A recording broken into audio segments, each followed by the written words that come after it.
I'd like to open the meeting of the Silicon Valley Clean Energy Authority, the JPA Board of Directors meeting. It's Wednesday, November 14th, 2018. We'll start with a roll call vote, please. Yes, good evening, Chair. Sorry, a roll call. I vote yes. Chair Corrigan. Here, Alternate barely. Director Inda. I'm here. Director Tate. I'm here. Director Smith. Here. Director Miller. Here. Director Sinks. Here. Director Rennie. Here. Director Gibbons. Here. Director Bruins. Here. Director Craig. Here. Thank you. I will note Vice Chair Abby Koga, Director Harney, and Director Cortese are absent. Thank you. Now is the time where we open the meeting for public comment. If there's any members of the public here who wish to make public comment on any item on tonight's agenda that is not on tonight's agenda, you're welcome to do so now. You can have 2 minutes at the podium. We'd just ask you that you fill out a speaker card. I see Bruce, who is familiar with our procedures. Hello and welcome. Thank you very much. The thing I wanted to talk to you tonight about is the Climate Reality Project. This is Al Gore's project to train thousands of ordinary citizens to inform their friends and neighbors and communities about the threat of climate change and what we can do about it. Has created a Santa Clara County chapter that has had 3 meetings so far. Dozens of people have come to the meetings, and I believe hundreds are on the mailing list. And the organization is about to embark on its first project. And that project is to encourage all the cities in Santa Clara County to measure and report their greenhouse gas emissions every year. Now, I know some cities already do it, Los Altos Hills being the one that's been doing it the longest, I think 10 or more years in Los Altos Hills. Mountain View is committed to doing it, but I know that many others measure every 5 or every 10 years. So I expect that you'll be hearing in the future from members of the Climate Reality Project Santa Clara County chapter, and I hope that you'll be supportive of this, because you can't bend the carbon curve unless you can plot the carbon curve, and if you only measure every 5 years, your curve is a bunch of straight lines. So let's get together and fix that, and thank you for your attention. Thank you. Any other members of the public who wish to address the JPA board tonight? Hearing none and seeing none, I'm going to close public comment and move on to an adoption of a resolution commending Director Steve Tate for his dedicated service to SVCE. Steve, I want to just give you a personal shout out, having worked with you on the library board as well. Your dedication to all of these entities is commendable, and I know your city is going to miss you as well as SVCE. I have a few things for you, including a resolution and a plaque. And what I'd like to suggest is at the end of tonight's meeting, we all join together and take a photograph in front of the dais here. Okay? I'm going to bring him on over, just so I don't damage him. Steve, thank you very, very much. Oh, yes. Thank you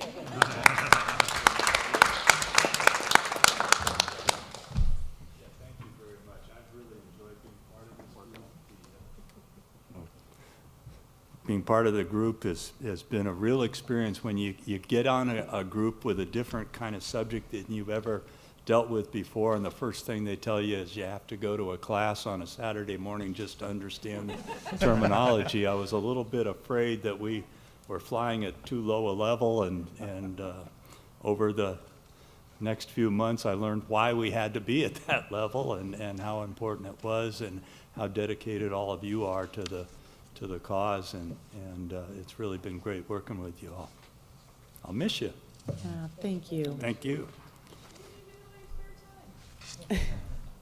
I don't know. I'm open to offers. He's coming to the meetings anyway. There's going to be a seat right next to There you go. Steve, I know I speak for all 12 of our cities. Thank you for your service to JPA here and representing your city's interest by being part of our board of directors. Thank you very much. Thank you. Yeah. Okay, the consent calendar. I know. I think we'll both have the adoption of the resolution though, first. Oh, sorry. Board Member Tate. Thank you. So I need a motion to. So adopt. moved. Second. Now a roll call vote, or can we? A voice vote is fine. A voice vote. So all in favor? Aye. Anyone opposed? Thank you. Okay, good, because I already gave it to him. I didn't understand how formal this was. Thank you. Okay, now the consent calendar. Are there any items on the consent calendar that any member would like to pull? Hi, Yes, Liz. hello, yes. Item 1E, please. 1E. Okay, fantastic. I know that Greg would like to make some Sorry. comments. Yes, just a brief comments before we go to the consent calendar. Item 1D, and this statement is required by a new change to the Brown Act, and it concerns the amendment number 1 to the CEO contract. I just need to summarize the financial terms of it for you. And the changes we made by amendment number 1 include an increase in the annual salary for the CEO from $275,000 to $290,000. There is an increase in paid time off. Greg, There's some concern that we can't hear your you. mic might not be on, which makes me worry that it might not be on the tape clearly. Yes. It is. Maybe just put it closer and go again. Yeah, it's on now, so thank you. Let me Sorry. try that one more time. Is that better now? Yes. Yes. So again, we're summarizing the changes made by amendment number 1 to the CEO contract with respect to the financial terms. And the first item is an increase in the annual salary from $275,000 to $290,000. There's an increase in the paid time off from 200 to 280 hours per year. That'll be effective on February 19, 2009. And then there's also a one-time grant of paid time off of 80 hours for this year that would be taken prior to February 19 of 2019. And at this point now, we can just go ahead and move on the entire consent calendar other than item 1E, which will be taken separately. Yeah, if I may, I realize that my question on 1E was answered, so I need not pull that. Okay. Anyone else have any items they want to pull or ask any other questions? Then with that, I'd like a motion to receive the entire slate. Second. Okay. All in favor? Aye. Anyone opposed? Hearing none and moving on. So now we're on the regular item, the CEO report. Garish will be making that report. Thank you. Thank you. I'd just like to call your attention to some of the press that we have received around the solar storage contracts. It's in the CEO report. There's been extensive press on what a positive investment this is. It's forward-looking. It talks about our financial stability, etc. So I just wanted to highlight that for you because the board has worked on this for a long time. And I don't have anything more in terms of CEO report other than having Hillary Staver come on up and provide an update on legislative and regulatory affairs. Hi, welcome, Hillary.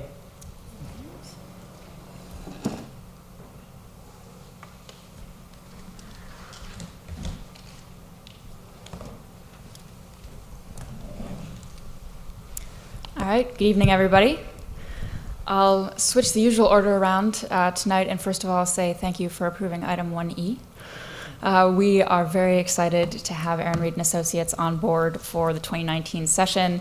As you know, it's going to be the first time that SVCE has had a professional lobbyist in Sacramento, and we're really excited to have them both from the perspective of working together as part of the broader CCA advocacy community and also helping us develop SVCE's sort of unique profile in Sacramento. So that is a firm that we're very excited to be working with, and I thank you for approving that.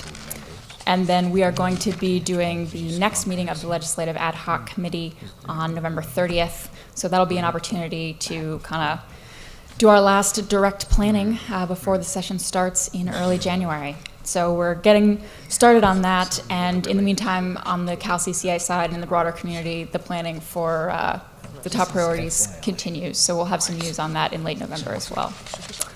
So switching over to the regulatory side, the biggest thing this month was the November 7th ERA update. ERA stands for Energy Resource Recovery Account. And as I've mentioned before, this is the proceeding this is kind of the typical annual number crunching proceeding where we get the PCIA values for next year calculated. So in short, this process has been it's been busy. This schedule is designed for an unchanging methodology that's basically just plugging in numbers. And between when the PCIA decision was passed on October 11th and when we got that update on November 7th, they not only went through the usual sort of plugging in numbers, but also had to figure out for the first time how to convert the methodology direction in the PCI decision into an actual template that we can use to calculate these rates. So this was the first look that we got at the new PCIA methodology output. And in short, we are poring over that, analyzing the impacts that it's going to have. First take is that we are not expecting major changes necessary to the budget for next year that you approved in September, but we will not know the official numbers until December, probably around December 30th. So we'll continue our analysis there, and as you know, February is the opportunity to make changes, but at the moment, it's looking like pretty much falling within the scenarios that we've been modeling, and we're not expecting major changes. So that is the main item for this month. I will not be here for this meeting in December, so I thought I would give you just a quick overview of what we're expecting in the next month, because that has inadvertently turned out to be a little bit of a recap also of the major issues we've been facing on the regulatory side this year. So things we're expecting in December are a proposed decision in the resource adequacy proceeding. What we've got at stake here is whether local RA is going to be in the future procured by a centralized buyer. So there are financial implications there, and also kind of procurement philosophy and regulatory paradigm implications about where we're headed as the supply sector continues to diversify. So we'll look at that. On integrated resource planning, the CPUC is moving forward with with calculating the aggregated emissions impacts of all of the load-serving entities' integrated resource plans statewide. So we're expecting either late December or early January to see that. And that's kind of where the rubber meets the road on the first cycle of integrated resource planning in California. So we'll basically see if this, if it worked as intended. Then we've got the second phase of the PCIA proceeding. We're expecting that to start in early to mid-December. That's where we'll be looking at kind of the long-term structural solutions that we could use to redistribute some of PG&E's or some of the IOU's excess resources back into the market. And then finally, we should get a proceeding that starts the implementation of SB 237 and the expansion of direct access in the state. So overall, next month, we're going to get a little bit of pretty much all of the major issues that we've been working on over the course of the year. And as I think has probably become clear already, overall, we're looking at increasing complexity in the regulatory landscape and in the economic landscape, and a lot of uncertainty about kind of what's going forward in both of those areas. So we have kind of hit we're past as an institution the setup point. We've passed that initial phase, but we now are going to be switching into how we can adapt to this changing landscape. And I'll call out the next item that you're going to be looking at tonight, because we are bringing on additional resources to help us take a comprehensive look at how these changes are going to impact us and how we can be best positioned to adapt to them most effectively as we go forward. So with that, well, I'll stop there. Are there any questions? Any questions? No. All right. Hillary, thank you. Thank you. I will see you in January. Okay, terrific. Any questions for Girish about his report? Yes. Howard? Just a question, as I looked at this, on the upgrades and opt-outs table that was thrown in there. Just, the question's sort of rudimentary. Have we gone after the opt-outs, particularly on the residential side? You know, maybe sliced and diced it, how many solar customers opted out? Those seem like people that we should be able to send a postcard to and say, hey, you'd be better off with us again, why don't you reconsider? I'm going to ask Don Bray to address that. And I know we're working the large accounts, the heavy hitters, but Yeah. there is 8,500 people going away from a 6% discount. Makes me wonder, you know, these seem like people that may be confused. Maybe we could help them with a little postcard. Yeah, it's a good question. The short answer is no, we have not made a major campaign out of approaching that 8,500. We're going to be looking at exactly what that number is. And I've explained this before, but the 8,500 is how many people have opted out along the way. A number of those people that opted out have since moved away, and may have been replaced by customers who have joined us when presented with the option moving in. So that number needs to be trued up a little bit. We have a way of doing that now that we've got everyone on board, Milpitas included. But it's a good question. We can be looking at that, over the course of this year in terms of reaching out to them specifically. We have been focusing our efforts on the top handful of commercial. On the people that matter more to the business. I worry about having the hearts and minds. In particular, I know when we started up, there was some confusion with solar customers. We put a lot of energy into trying to explain to them this was a good place to be. And I actually know some solar customers who've opted out, and I've since had to talk to them, and they've opted back in. So I was wondering if there was a way to slice and dice this, that we could just have a little small communication to them rather than trying to do all 8,500 at once. I think anything you do is great. I think it's a good suggestion. Yeah. Perfect. That was all it was a small suggestion. Thank you. Any other? Yeah. I just want to make a comment. In the media section of his report, there's 2 pages of media articles and these recognizing our solar plus storage. It just really shows what a big deal this is. These two projects are the largest hybrid energy storage facilities in California. I mean, we're really being a leader here. It's showing that we're committed to the grid innovation, and I think that's really something to note. That this ability to add basically ability to add the storage allows us to use the solar when it's most needed. It helps us be cleaner because we can use it in the evening when solar is not available. It allows us to buy it during the day when it's cheap and put it back on the grid when it's more expensive. So I think this is a really big deal. I wanted to highlight that. I appreciate that. I think really to capitalize on that, the investments we're making as a result really are industry leading and arguably leading the country in a way that we all need to be looking forward, right? So thank you for Just making one more it comment. Oh yeah, Rod.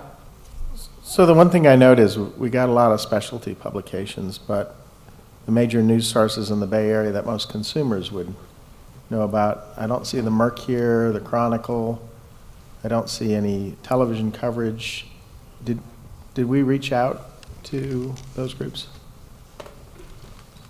I suppose we send out a press release broadly. I'm just wondering if we have any relationship with these journalists that could, for all of this great work, you'd like our customers to know. Yes.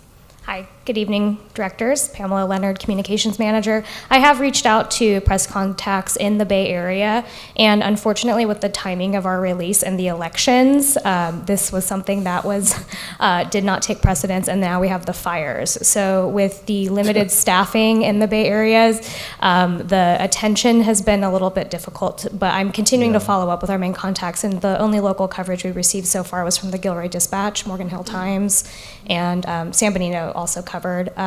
So I'm following up with those contacts, and also I just would like to let you know that Cal CCA is planning to also do a large release, press release, because our projects have led to long-term procurement of CCAs past 2,100 megawatts, and so they're using that as an opportunity from our projects as well, so we would maybe get some additional coverage from that. Yeah, I appreciate us repackaging this, finding something new. We could, whatever it takes, right? I think it would serve us well if we could get some coverage in what I'll call mainstream media rather than specialty pubs. Thanks. Nancy.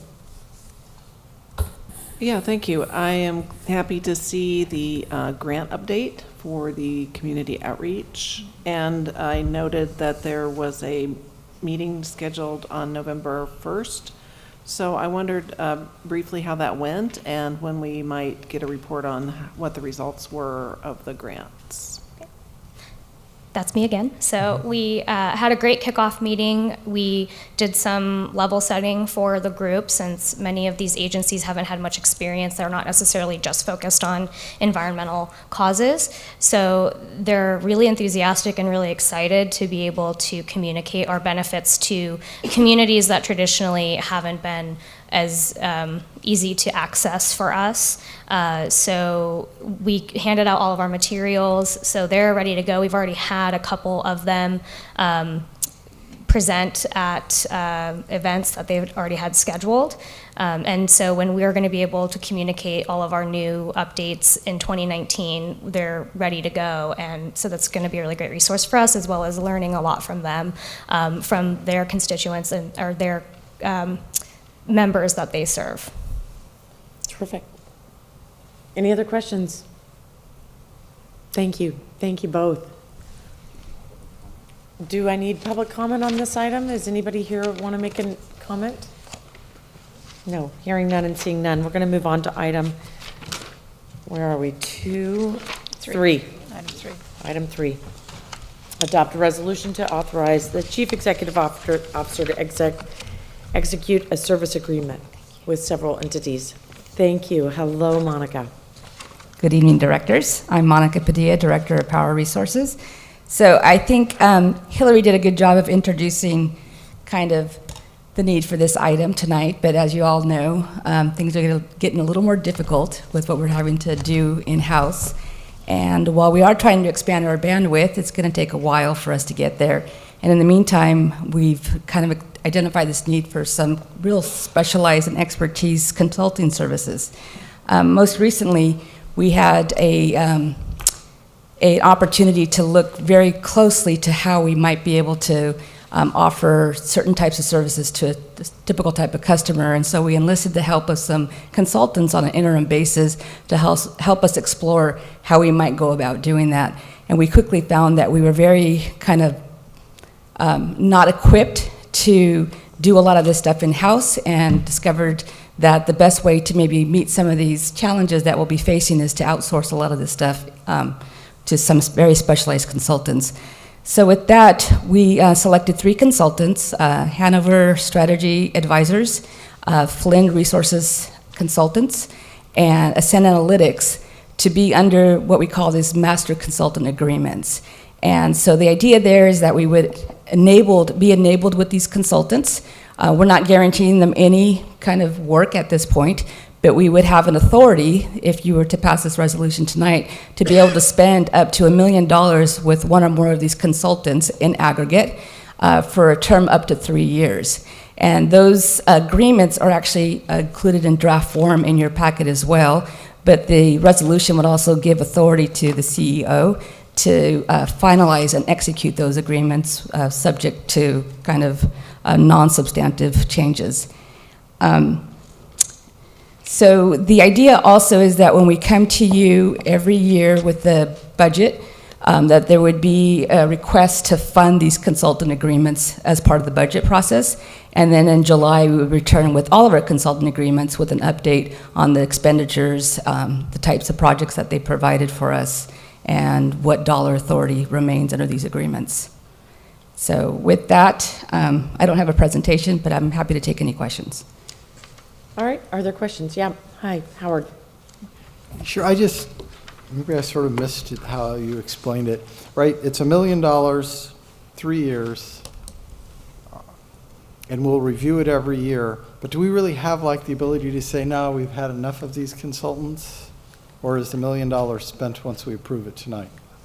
Well, you would give the authority to the CEO to spend up to $1 million, but so in a sense, he could spend it all in 1 year with this authority. It looks like the preliminary estimates for next year would not exceed $200,000. Right. Exactly. We don't intend to spend all $1 million in 1 year. In fact, it's... So is there a reason why we wouldn't just do it every year and authorize, $250 or something this year? Why are we authorizing $1 million all up front? So if I may. Yes, Liz. So I asked a very similar question earlier on of our executive director, and correct me if I'm wrong here. What I understood is that I think we all know the world has really bounced a bit for us, and that the idea of hiring expertise in-house doesn't make sense. We need really specialized expertise, and there are these organizations that staff has come across that are really good. The question, as I understood it, is we don't really know what we need right now, or in the next 6 months, or in the next 12 months.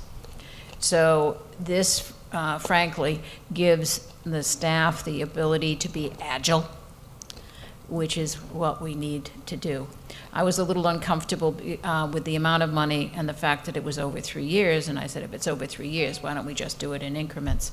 So I thought the response was a valid one, given where we are. We don't want to have staff have contracts for $200,000 or $20,000 and having to come back to us every month. So this is an aggregate approach to a dynamic situation. So that's how I understood the answer. That's correct, and if I may add to it also, part of the resolution also says that if we get additional consultants, and I may actually want a couple more to be available to us, we'll bring that back to the board. So for example, if I'm going to bring 2 more consultants, we'll have an amended resolution. I wouldn't expect the dollar amount to change, but now we have, say, 5 consultants that we can use for specialized tasks. So it is a balance. It's exactly what Director Gibbons said, of how often do we come back to you, and we are going into a place where I don't know exactly how much I'm going to utilize these folks over the next 12 to 18 months. It's going to depend on several aspects: what happens in regulatory proceedings and what happens in legislative proceedings, what happens with our customer base. Part of what we are looking for is going to our customers with direct access with some customized products. I don't know what the response rate is going to be, and depending on what we find out once we get out there, I may use one consultant more than the other. And if I may, one of the things that Monica said, which I thought was relevant here, is that it's not an open-ended money just floating around someplace. We are going to get annual updates with the budget process. So we're going to know who the money's been going to, how it's been spent, how much money is left, what's been accomplished. And the CEO has the ability to cancel the contracts at any point. So I felt there were enough checks and balances on what we're being asked to do at this point. Can I add also that as part of that budget process, you will have the ability to approve the budget, which would include the consultant funding. And so if the board does not approve the funding for the consultants, then in a sense we can't use them. Yes, Rod. Yeah, I'll echo some of Liz's remarks. I also asked about this and the amount, and I think nothing less than our business with commercial accounts that may have the option to go to direct access in the future is what's on the table. If we wait or we,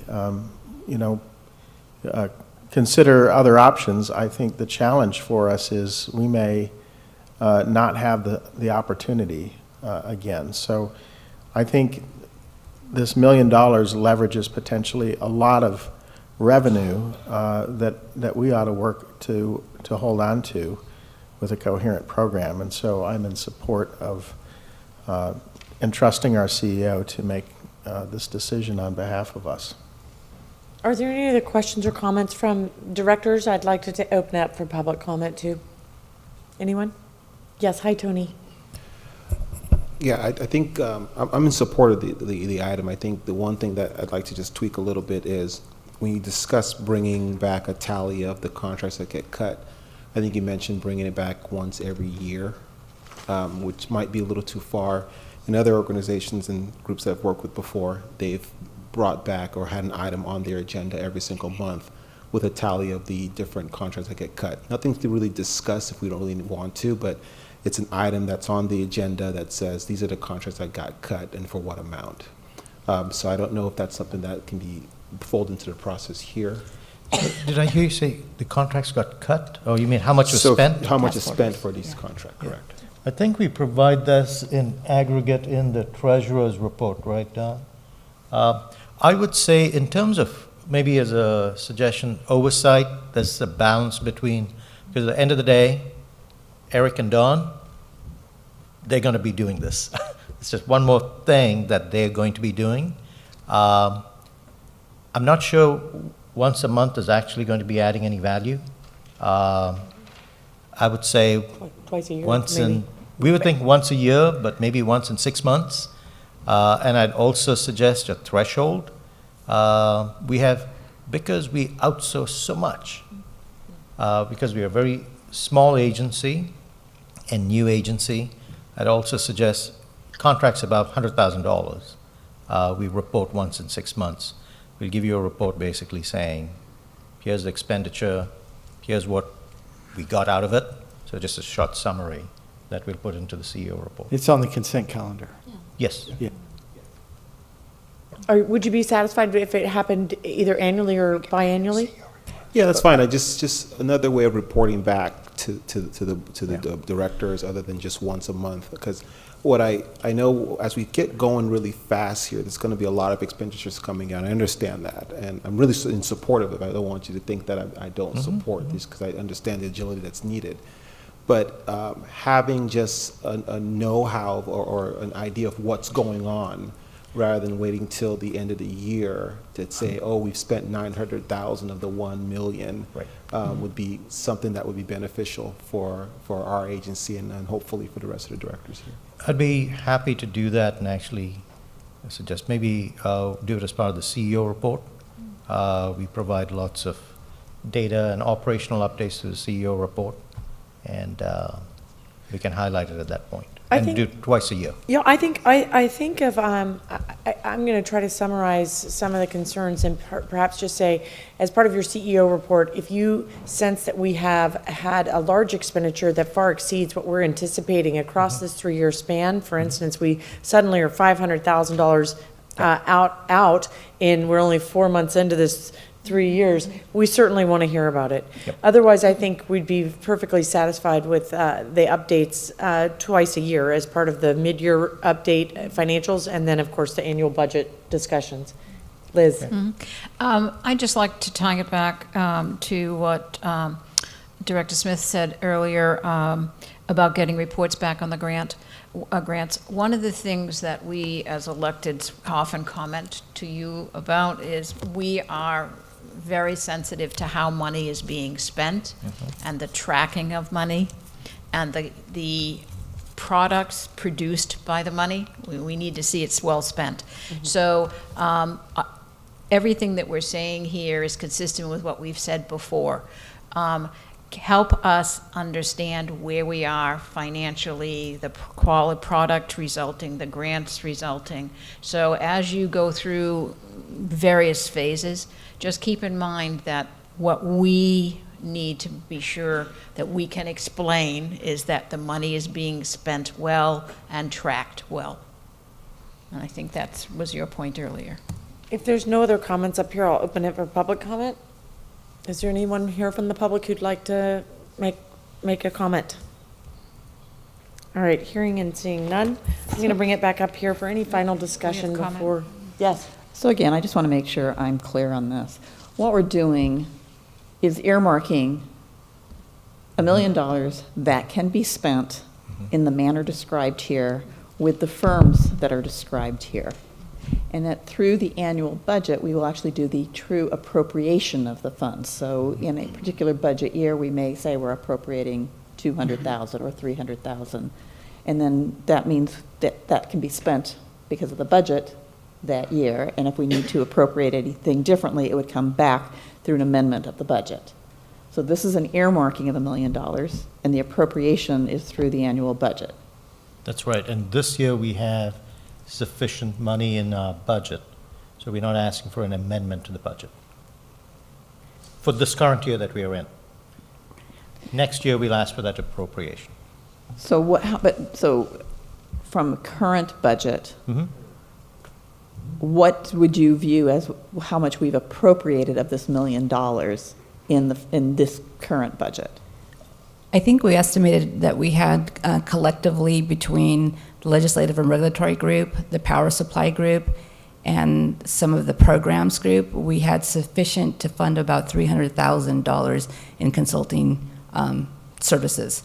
So each of us has a line item in our budgets related to consulting, and when we combined them, we saw $300,000 that we could use towards these consultants. Okay, and so then the budget, when we do budget reviews or we look at the financials, we will be able to see a line item that is affiliated with this earmarked funds and see how, and track the actual expenditures. Right. Is that correct? And if this year we go above 300,000, we'll be back to you. Yeah, we can't spend what we don't have. Okay, any other questions or comments before I call for a vote? All right, can I get a motion, please? A motion to adopt the resolution to authorize the chief executive officer to execute service agreements. And I need a second? Second, with the friendly modification that there be reports biannually. Okay. Everybody good with that? I'll call for the vote. All in favor?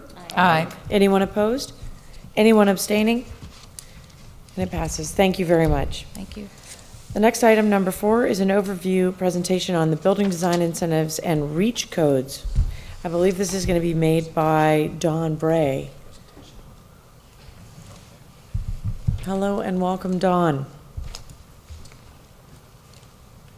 Good evening, directors.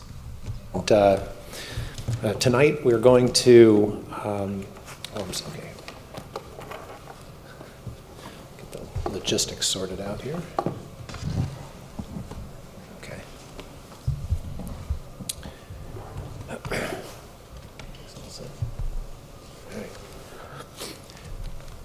So as you know, carbon emissions from the built environment represent about 30% of all the emissions in our inventory across SVCE communities. And virtually all buildings in our region use natural gas for heating of water, heating of air. And looking forward, if we're going to encourage electrification, use of clean electricity in place of natural gas, design incentives and REACH codes represent a major lever that we can use, one that really uniquely Community Choice Energy Agency can work with member agencies to adopt. So this is something we really want to look at as a mechanism that has a lot of potential for us. It's not that easy either. Adopting REACH codes takes working it through your council. It takes stakeholder input. So this is something that we want to approach very thoughtfully and very carefully. I'm going to be going through a series of slides here. I'm going to try to stay at a high level, but your questions might be detailed.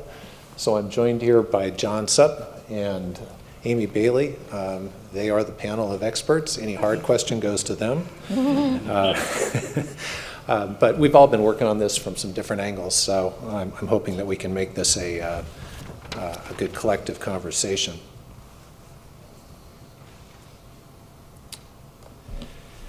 Okay, so in discussing this topic, we want to touch on several important and related items. Firstly, why is natural gas currently the predominant source of energy for heating? We want to talk about the market status of all-electric technologies. A lot of these are newer, and adoption is early stage. What methods do we have to help influence choices that customers in our service territory make? What in the heck is a REACH code, and how does it relate to the building code? What are the steps in developing and implementing a REACH code? And lastly, what do we need to do next? What's the immediate call to action?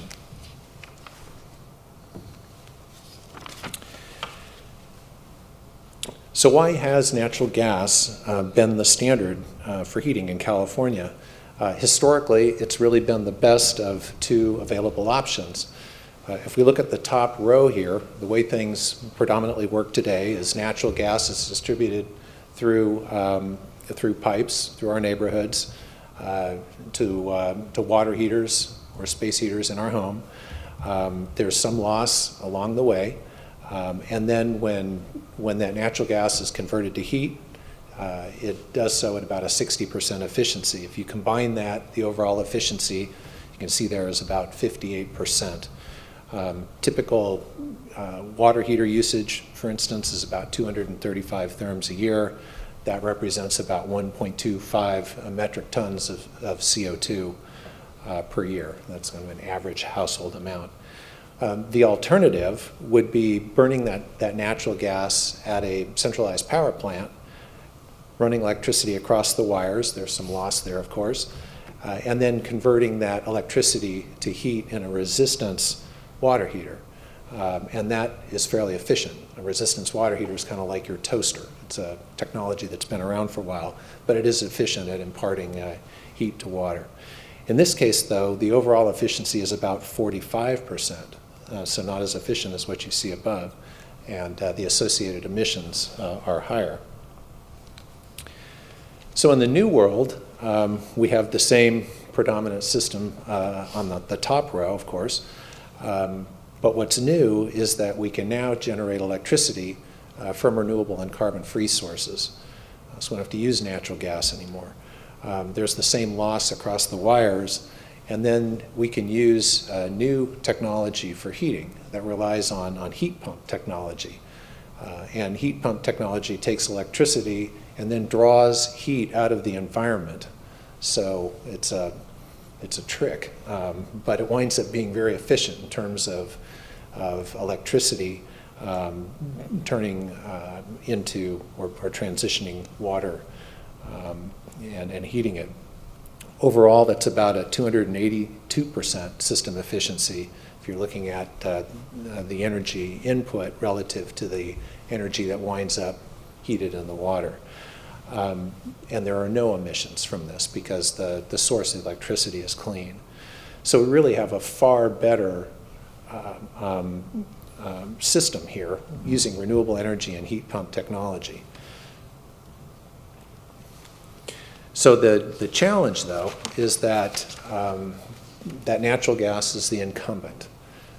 It's what people know, it's what the building industry knows, and a lot of the technologies that support electrification are newer. We list a number of those here, and if you look at, say, for instance, grid-connected thermostat, that's important in an electrification concept. It's an available technology. It's quite affordable, but a lot of customers still don't know about them. And for all of the advertising and everything that Nest and its competitors have done, it's still only probably 15% implemented in our service territory. And that's a good example. If you look at heat pump water heaters, if you go to your friendly Lowe's or Home Depot, it's very difficult to find one. They really aren't even available there. They're quite affordable if you deploy them, particularly in a new construction context. So there's a business case there, but customers don't know about it, and they're not widely adopted yet. So we have a big education and adoption challenge ahead of us to move the market from this traditional reliance on natural gas to electrification. In terms of ways to do that, we can focus on education, we can focus on motivation or incentives, we can focus on requirements, and in reality we're probably going to have to do all of these. Tonight I'm going to concentrate our discussion here on financial support and floor area bonuses. These are incentive structures that we've seen used. And then we want to talk in particular about reach codes as an alternative. There's some time pressure on us reach code wise, so I really want to make sure that we're concentrating the discussion on that. So firstly, financial support, basically cash incentives for all electric design. This is something that we can potentially do. If you look at Sonoma Clean Power, they have an incentive in place right now for all electric construction. This is due to the wildfires that were up there. There is a lot of reconstruction going on. And they'll pay between $7,500 and $12,500 per home if the homeowner commits to building all electric. So that's an interesting example of a cash incentive. We've been thinking about this in the context of design grants for showcase homes. So we wouldn't necessarily do this for everybody, but we might allocate some amount of money for some number of homes in our service territory that would be built all electric, and we make a lot of press out of that, and we use it to help educate the community more broadly. On the commercial front, PG&E currently operates a program called Savings by Design. Its principal focus historically has been efficiency, but we could do a similar thing around all electric. They offer up to $150,000 for commercial projects to support efficiency. We could do a similar thing to support electrification. So we'll be bringing some ideas forward in our program planning on this notion of all-electric design incentives. Another approach is development bonuses, and the city of Sunnyvale has done a very good job with this. Historically, they've offered a floor area bonus on the order of 10 to 20% for developments that have been built to a certain LEED standard. And I think this started out in one highly developed or developing area of Sunnyvale and has since been broadened. But the uptake has been terrific. I mean, developers see a huge value in this bonus. It doesn't cost money per se, but it's producing a very desirable outcome. So they're currently looking, the city of Sunnyvale, at adding electrification into that floor area bonus concept, so that a developer would get the additional bonus if in fact they commit to building all electric. So it's another example of an approach that can be taken.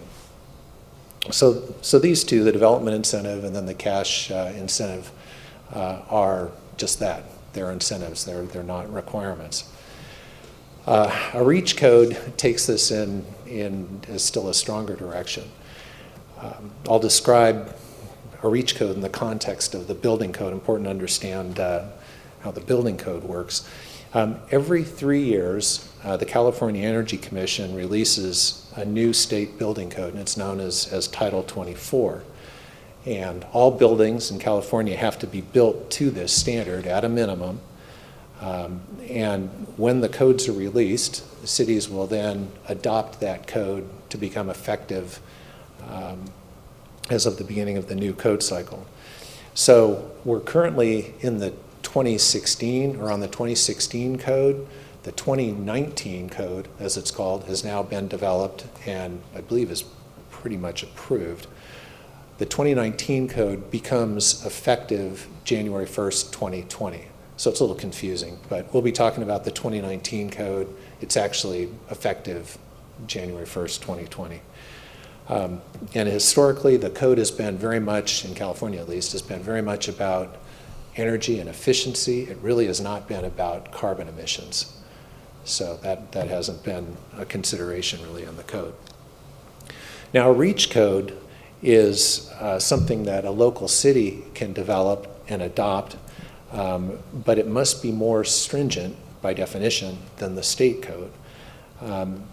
The measure has to be developed. It has to be, and there's some engineering that goes into it, because it needs to pass a cost effectiveness test, and then the code also needs to be approved by the California Energy Commission.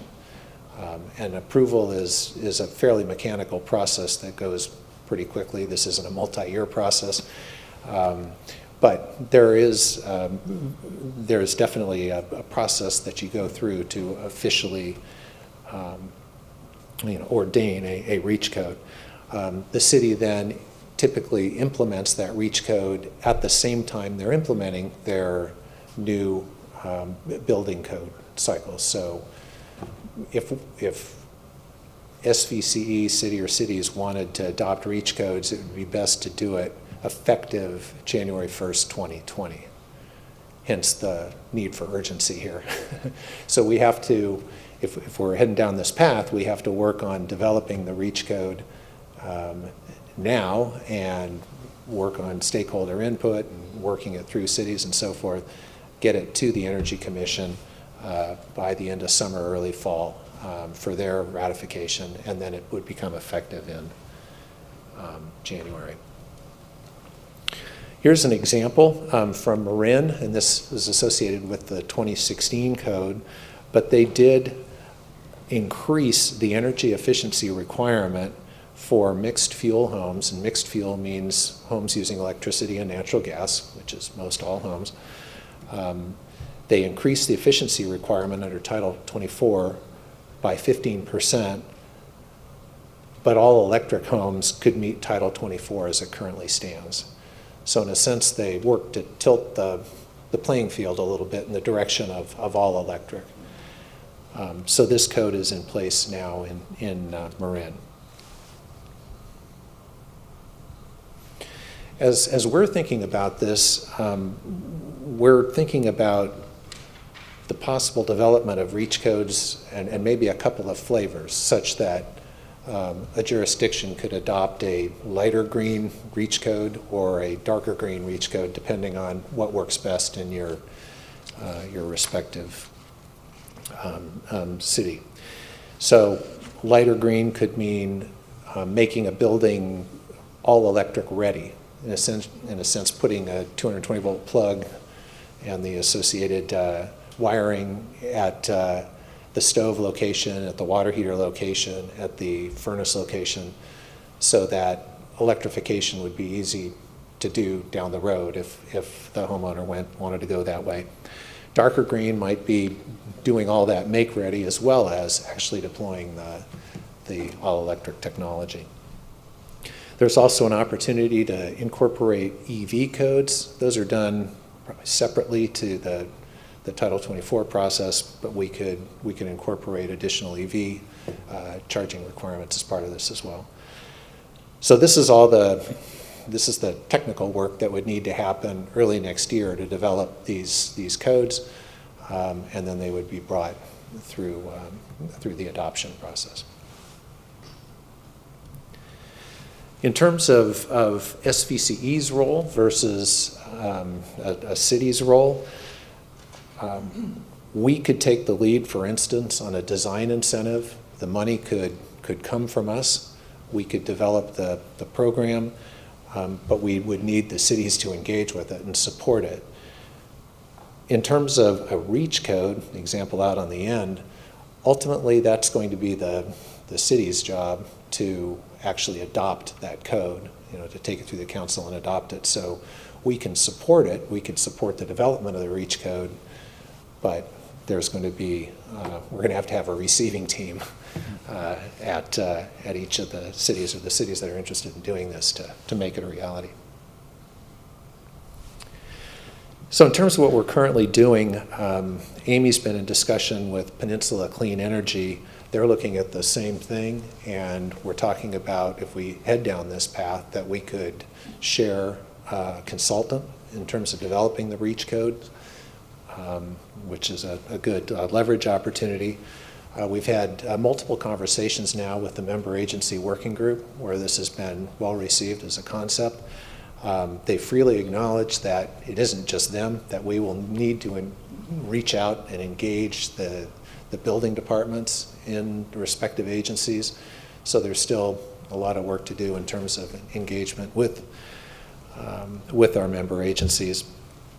But this idea has been well received by the MOG. We've had experts in talking about the technical details of REACH code development. Those conversations have gone on for hours, and next time we'll bring that presentation. That's the 101 level. And we've started conversations with various city staff in terms of their thinking on this. But tonight we'd like to hear what you have to think about this, maybe what your experience has been in the past, how we could best support this initiative if we decide to take it forward collectively. I mentioned timing.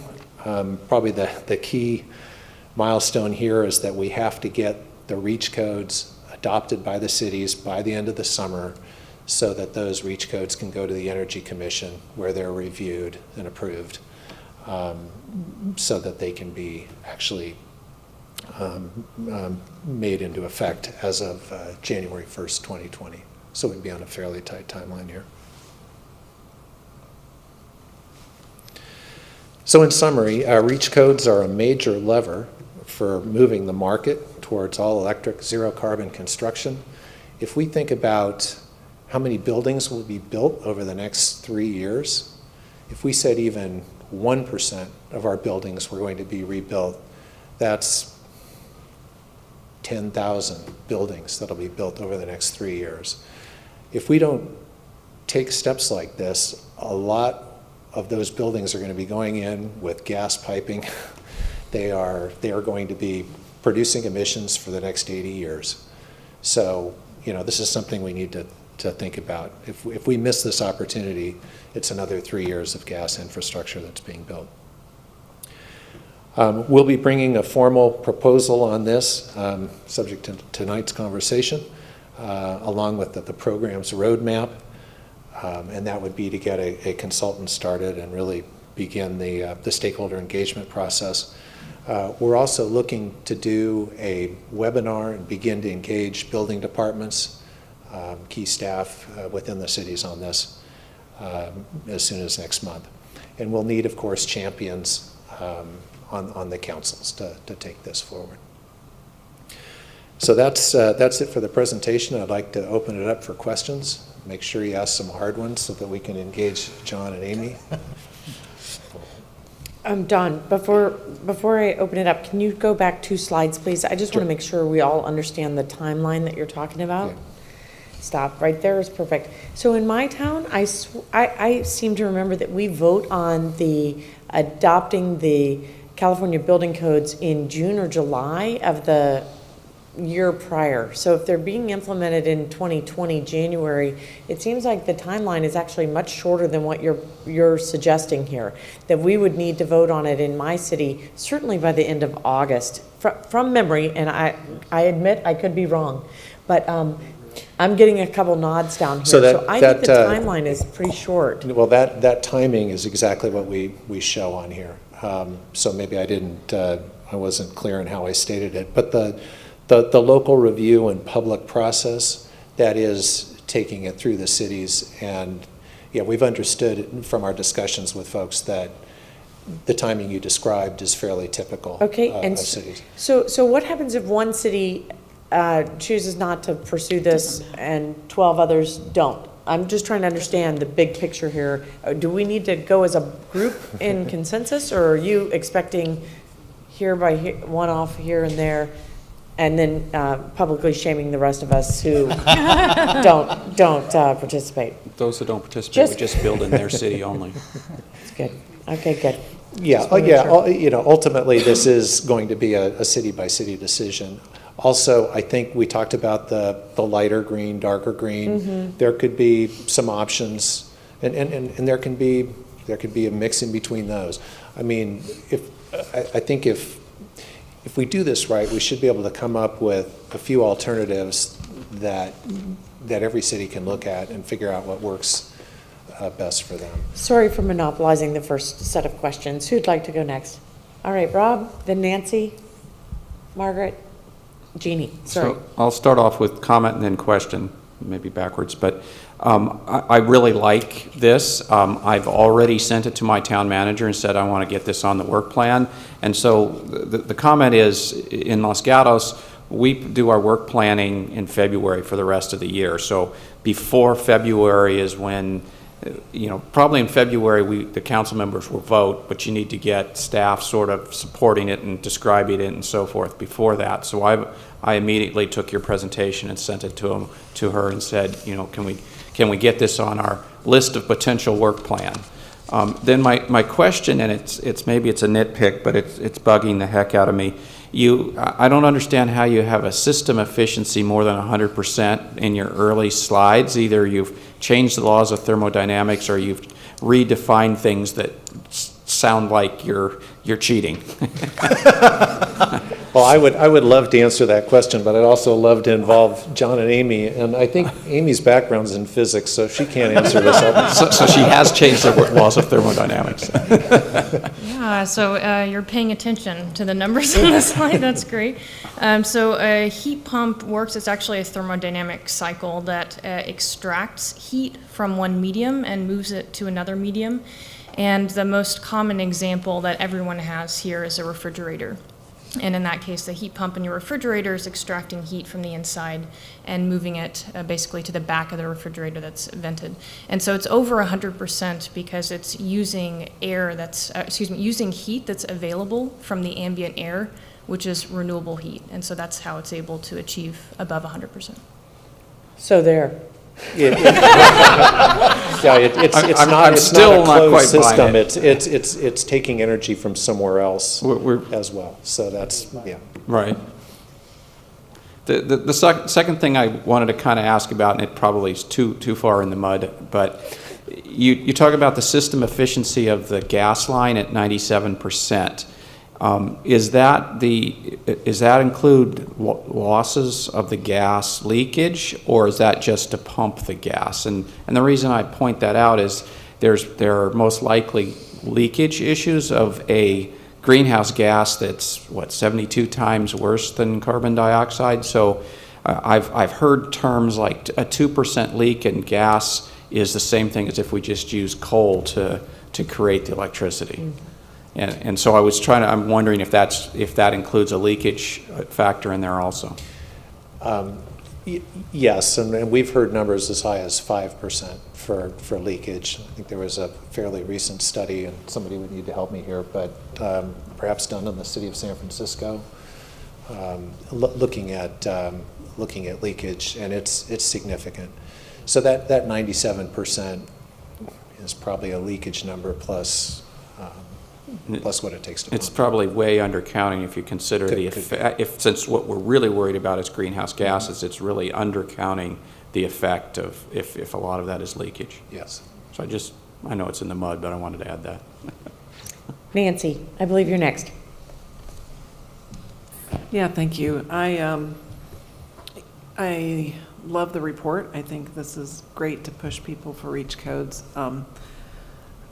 One little nit I have, of course, is that I think that you need to do more with doing electric production of hydrogen for the hydrogen vehicles that are going to take over as a hydrogen driver. I always note that. Okay, I'm kind of teasing about that, but yeah, he knows what I'm talking about. So anyway, to the point, you mentioned Marin has some experience with the REACH codes, and I wonder if you have any information to share about what their results were with that. Were they able to measure percentage of new construction that's been all electric versus mixed? Yeah, hi, this is John Supp, Account Services Manager. So we're aware of and know the code that they created. As part of our formal proposal, we would include the results of how it's worked for Marin. We just don't have that data at this time, but yes, that is definitely going to be part of the plan to provide to you all. Okay, yeah, that would be really, really informative. So I'll look forward for that, and thanks for the efforts. I think this is great. Margaret. Thank you. Maybe this is going to next steps, but because my question is, I'm trying to understand this better. But is the ultimate goal to get every city to do a REACH code, or are you looking for these options and the cities to adopt one of these options or several options?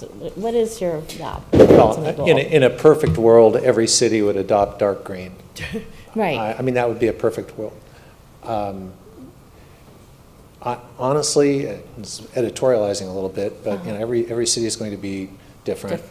And if we make significant progress, if we have a significant number of cities adopting a REACH code of any kind, it's a heck of a statement. I mean, this is, again, this PG&E or an IOU wouldn't be doing this. I mean, this is really would demonstrate the power that a community choice energy agency can represent in terms of transforming our built environment and really addressing fundamentally the GHG equation. So the more the better, of course. Right. But we think it's important to get moving on this and have a good show of support. And then, I'm sorry, go ahead. I just want to editorialize on that too. Just to bring us back to why we were formed to, it's all about decarbonization. This is the heavy lift when we get into the built environment, and we're also talking about mobility. And if you see what has happened in the last 9 or 10 months in the public sphere about how, say, PUC commissioners and other influential stakeholders talk about CCAs, actions that we have taken, like the solar storage contracts, that's proof that we're doing something different and moving the needle. This would be something amazing too. Yes. We are the energy arm of all of your cities. And so this is a big deal. And this closing window of opportunity that we have is what kind of makes it urgent. And the last bullet that Don had was, we need champions. And so the ask that we have of all of you is to seed this idea in your city councils with your city managers, and I'm doing the same by reaching out to your city managers to see if we can get this going. And a couple more questions. Have you reached out to the developer, the world, the builders? Like, what is their reaction to something like this? Yeah, this is John Supp again. We have just to a few. Okay. One of the things that we that we're well aware of is when the original announcement about the new energy code came out, where solar became mandatory. That came along with it a lot of feedback from the real estate industry, the Building Industries Association, acknowledging that would actually, by requiring solar, is going to increase the cost of a building. Okay. And so as we're thinking about all of this, and I think as you all are thinking about this, we have to be very conscientious of how do we use this as an appropriate lever without putting too much of an undue burden right back onto the home buyer. And so one of the things as we've been going through this and modeling it, one of the interesting things that we've discovered is in the CEC's analysis of this, it appears that they used a mixed fuel building. Well, if we encourage more electric buildings, it's possible actually that the developers would save on average $7,000 that they're normally paying to get a gas hookup to these new homes. So yes, while the new code would be putting that higher cost burden by asking them to add solar, if they actually then in turn look at all electric, they might turn right back around and not really suffer the full impact of that by reducing that gas line. We do need to socialize that with more of them and get their input as to how real and how impactful that is for them. But at least we see sort of that silver lining in that cloud. So yeah.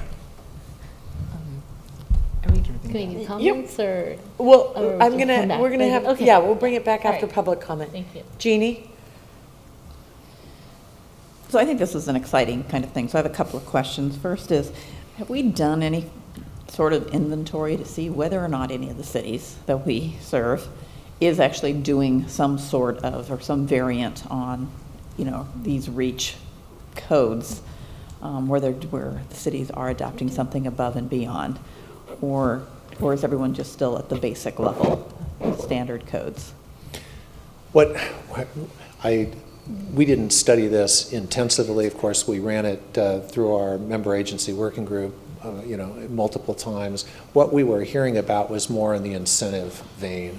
So the example I gave of what Sunnyvale is doing with floor area bonuses, I believe Mountain View has a similar type of concept in place. Perhaps other jurisdictions do too.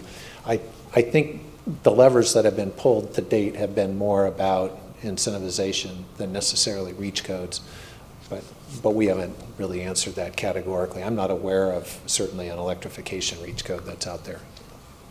Yeah, okay, and then, so the thing is, when I look at this, there's something that I'm a little bit concerned with.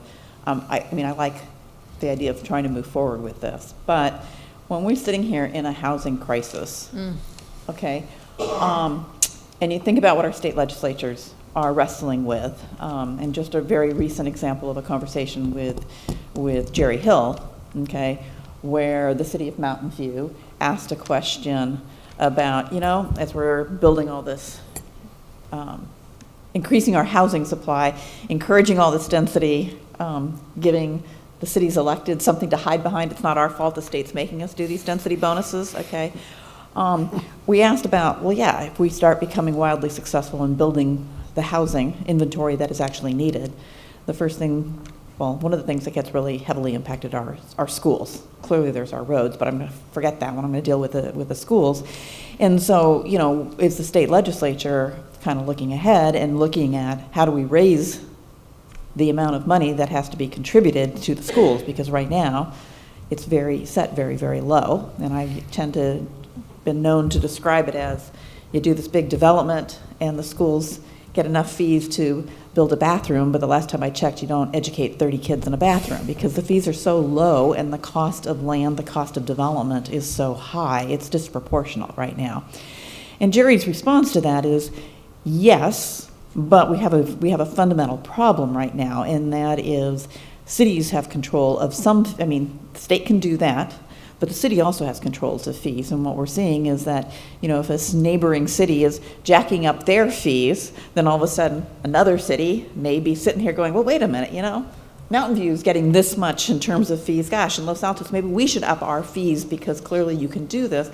But as everybody starts moving all these levers independently, and now if we're sitting here doing reach code that also adds to cost of development, it's all working counter to the fact that we really need affordable housing, okay? And so I think we have to make sure we're doing this whole thing with a lens of the unintended consequences potentially as some of this starts becoming additive, which is why I think, when you use examples like the city of Sunnyvale, where, it's kind of like saying we have a reach, if you go all electric, we'll give you this incentive to try and allow the developer to pay for it through adding more, marketable space, right? So I think we have to make sure we're looking at this holistically in that whole context, and again, particularly right now with our housing crisis. So I think on here, when you talk about the reach, you say must meet cost effectiveness test. And I think part of that cost effectiveness test is not only long-term, but actually how does it start having a negative impact on our ability to build housing, okay? And I think housing is slightly different than in terms of building, office buildings, et cetera. So I just want to make sure that we're cognizant of whether or not we're adding to the cost of housing development while we're in this crisis mode. But I do like the program, so we're saving comments for later. Okay. Rod, then Tony, back to Nancy for one more. If there's no one else, I'll then open it for public comment. I do have 3 speaker cards. So I shared Jeannie's concern.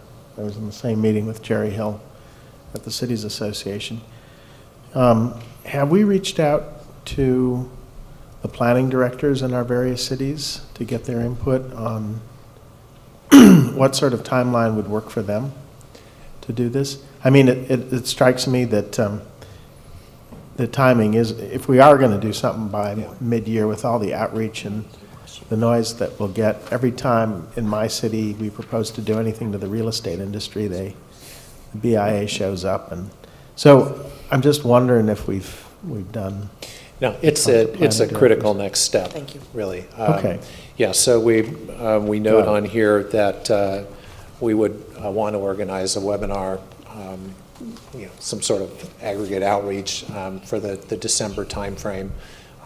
If there wasn't any emotional support here for this idea tonight, we probably wouldn't have bothered with that. But your point's well taken, and the member agency working group, which is largely sustainability focused staff, they really want to see this happen too, and they're offering to get us connected with building department staff, and critical step. So if I may add to that too. Sure.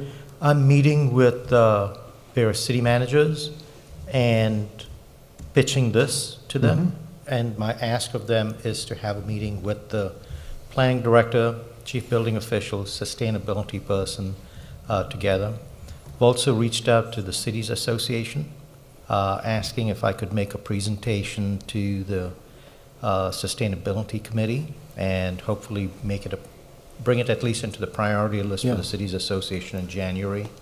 I've also reached out to the city managers association, asking if I can make a presentation, basically a similar presentation, to get that awareness up in each of these groups. Yeah, so the only one I would add would be the planning folks directly, because they have to deal with these questions all the time, and you know what happens when we put additional requirements on. But yeah, the pushback from some is going to be, my God, we have a housing crisis. How the heck could we put another requirement on at this point? But I think it's worth pursuing this.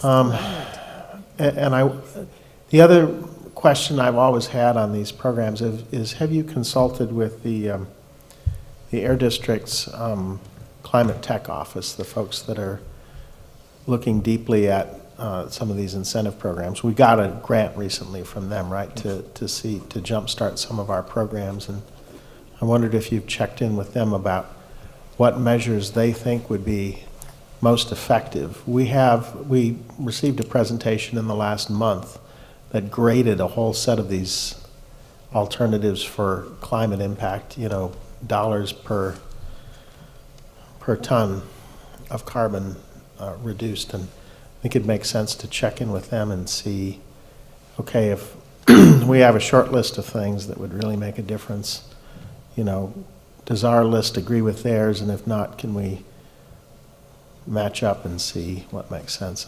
I just think it would make a lot of sense to get on the same page there. Okay. Thank you. Yeah, we'll look into that. Tony? Yeah, I might end up repeating some of the things that have already been mentioned by my colleagues here, so forgive me for that. But what I'm concerned about is a timeline that we have here, and that's always been mentioned already.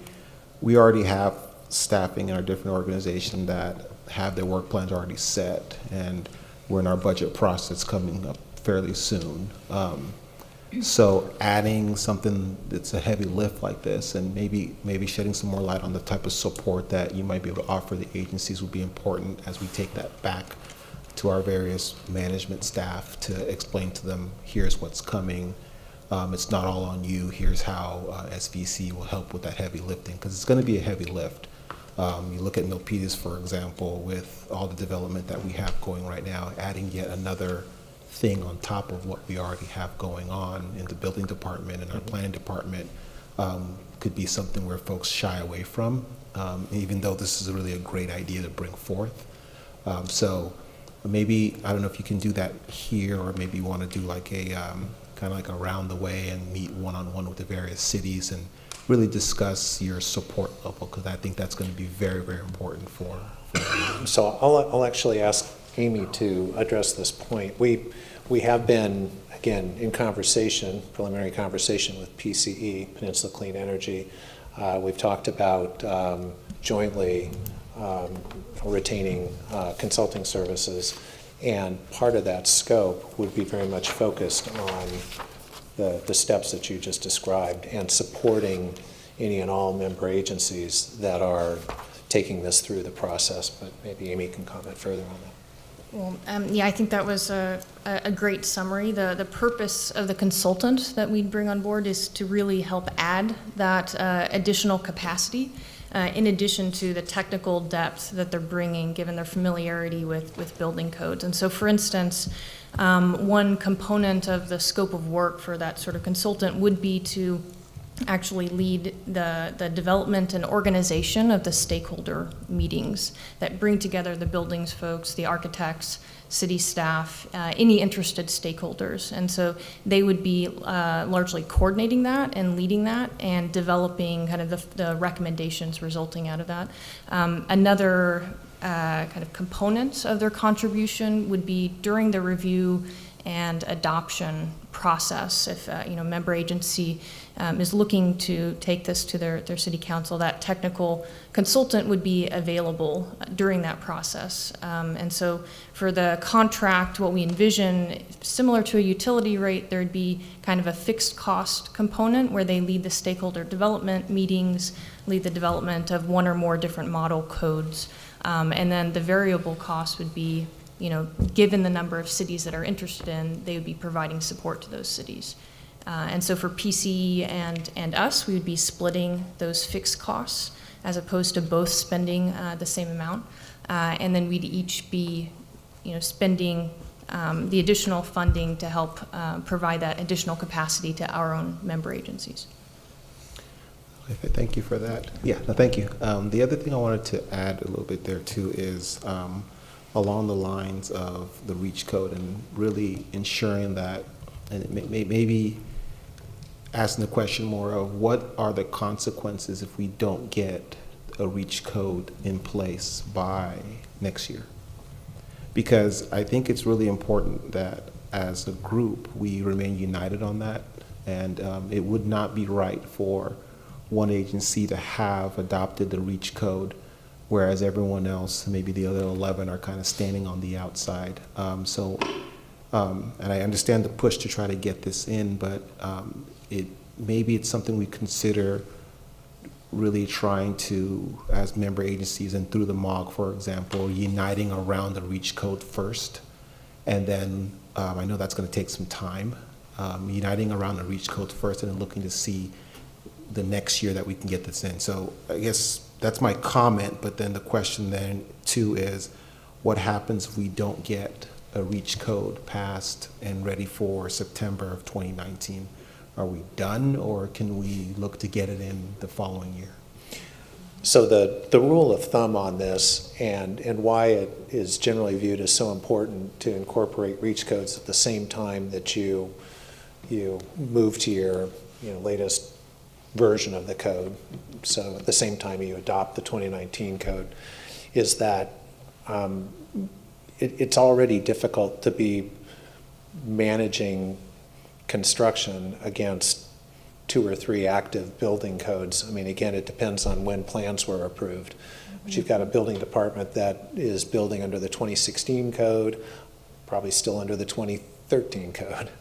And if they're moving to the 2019 code, and then there's a 2020 revision which tacks on some additional requirements, it's confusing. So in the interest of simplicity, the general approach, and it's not a mandate, it could be done differently, but the general approach has been to, generally preferable approach is to incorporate the REACH code at the same time that you move to a new building code in the city. May I answer the second part of this question, which is, should we figure out a consensus with the MOG in terms of REACH codes before we bring it up? I think we're taking a different approach, which is providing options, because not every city may be primed to move at the same time. And if we look for unanimity, we'll probably go to lowest common denominator. So we'd rather give options of dark green and light green. And maybe we'll have 4 or 5 cities that actually meet the deadline and are able to adopt something, and then the shame campaign. The shame campaign. And the consequence, then the last part of your question in terms of consequences, it's 3 years worth of buildings that come in that have natural gas. So part of the goal that you've provided us is to bend the carbon curve, and it's iterative. So we've done about 20% with electricity. The next tranche is going to come from building codes and transportation. So if cities don't meet those, we're not going to be able to meet ours. So I don't know if it's a consequence, but it's an impact. Okay, I think Nancy had one more follow-up, and I know Liz wants to say something. So Nancy, is yours? Mine is not brief. I'll try to keep it brief, less than 3 minutes. Would you please? Yes, I will. Thank you.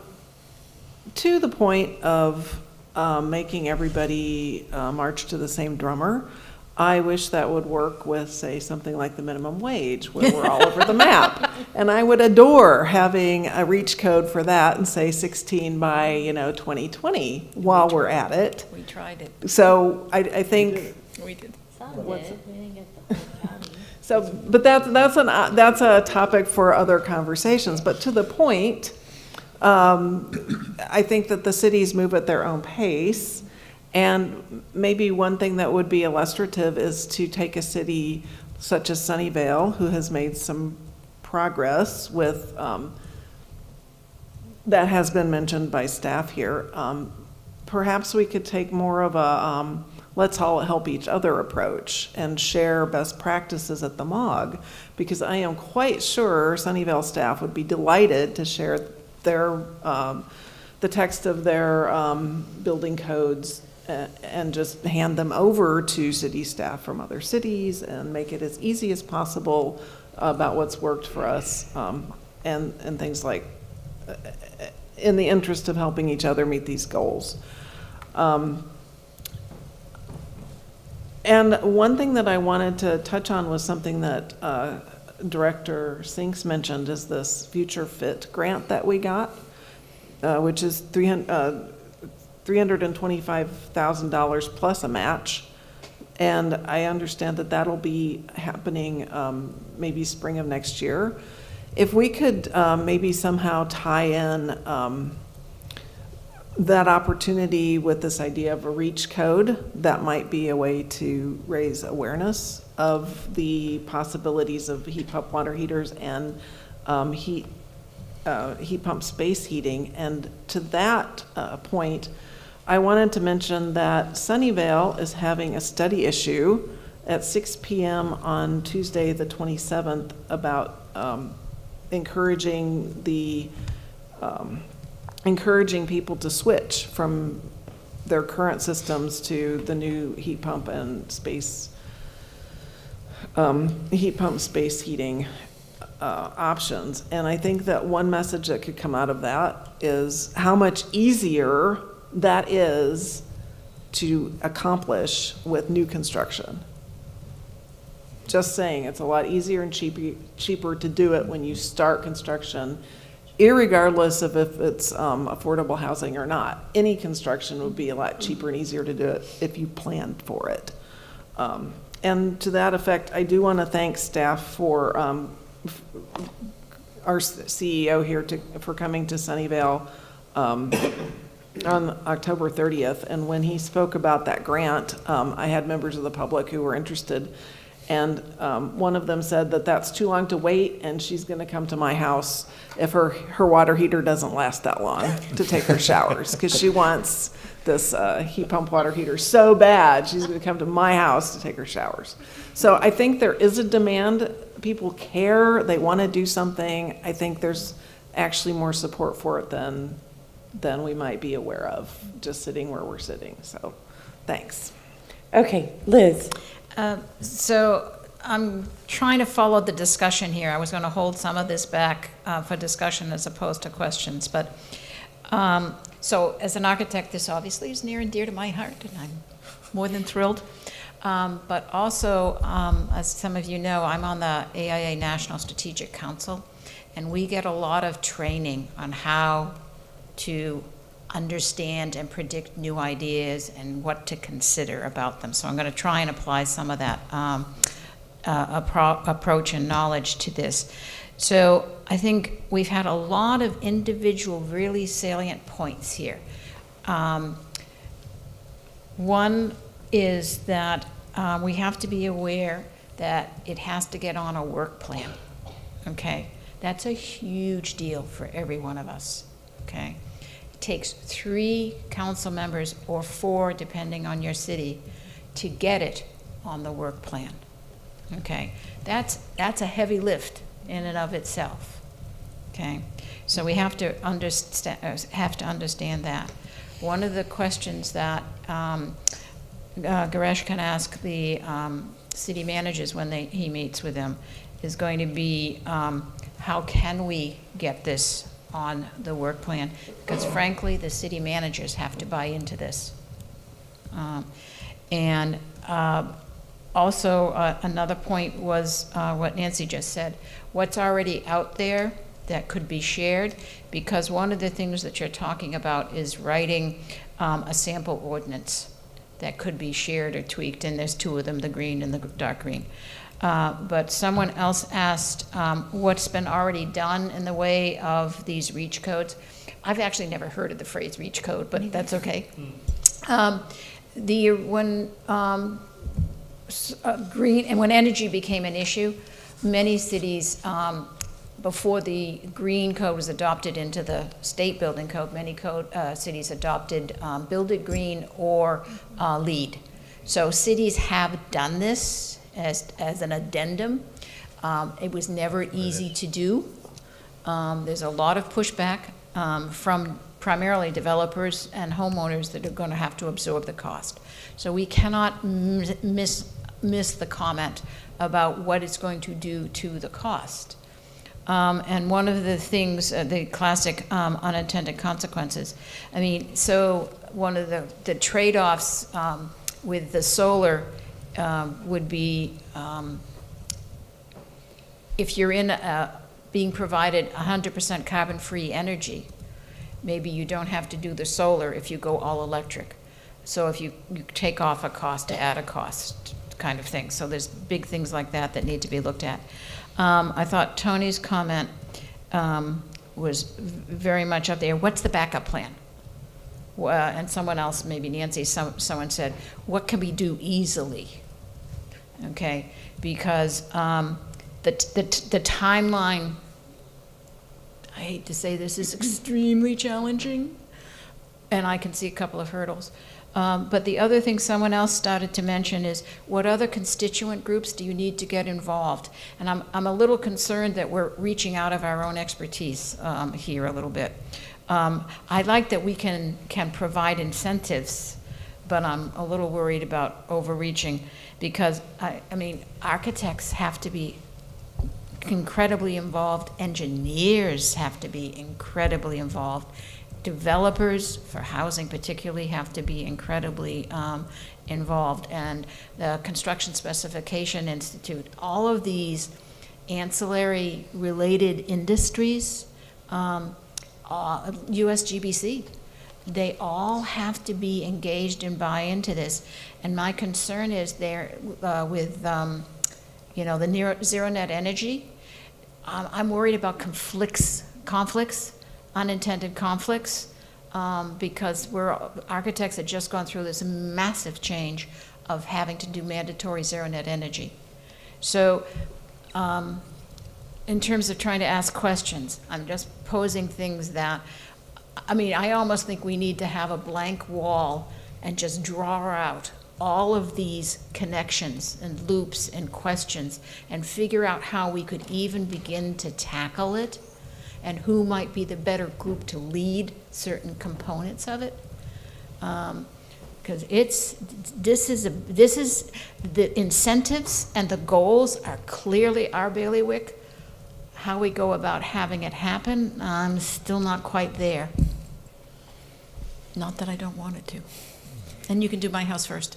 So I do have one more question, and if no one else does, okay, Steve, how about you? You go first. I was thinking about this. We have a growth control system, and it takes 2 years from the time you make your commitments before you can actually start building, so everything's kind of delayed for new construction. So I started thinking about, how does this work for retrofits? Is this something that we can apply and make work somehow for remodels and retrofits? And I can't quite see how that works, but is that part of what you're looking at? The general focus of this would be new construction. Again, the economics are a lot better in a new construction context. Now, where's the cutoff between new construction and, say, a major remodel? I mean, I imagine there'd be hurdle language, but although I'm not 100% sure I'm understanding your question, are you saying that projects are being delayed from when they're approved to when they're constructed, or? I'm just saying, since we can't get our new construction turned around quickly, what can we do to maybe incent some remodels and things like that? it's not either or, but. Yeah, I think that's a great question. So maybe we step back a little bit from the REACH code and go back to SVCE's basic role. So in looking at the built environment, we absolutely see ourselves as having a role in educating and sharing with the development community, with the homeowners, what actually already works in their favor from an electrification standpoint, right? The building code already allows for all electric construction. I mean, we're not trying to introduce something that's brand new, right? But there are some things that may not be so well known about all electric. So definitely on the education side, we're absolutely, through our resource center, which you'll see being proposed in the roadmap, that education, outreach, and sharing is a hugely important piece of getting this market moving forward. The next step of that, to get them to take the next step, is where are these areas where education's not enough, right? Like there's some things that are just, God, if I just knew about them, I would do them. Okay, that's great.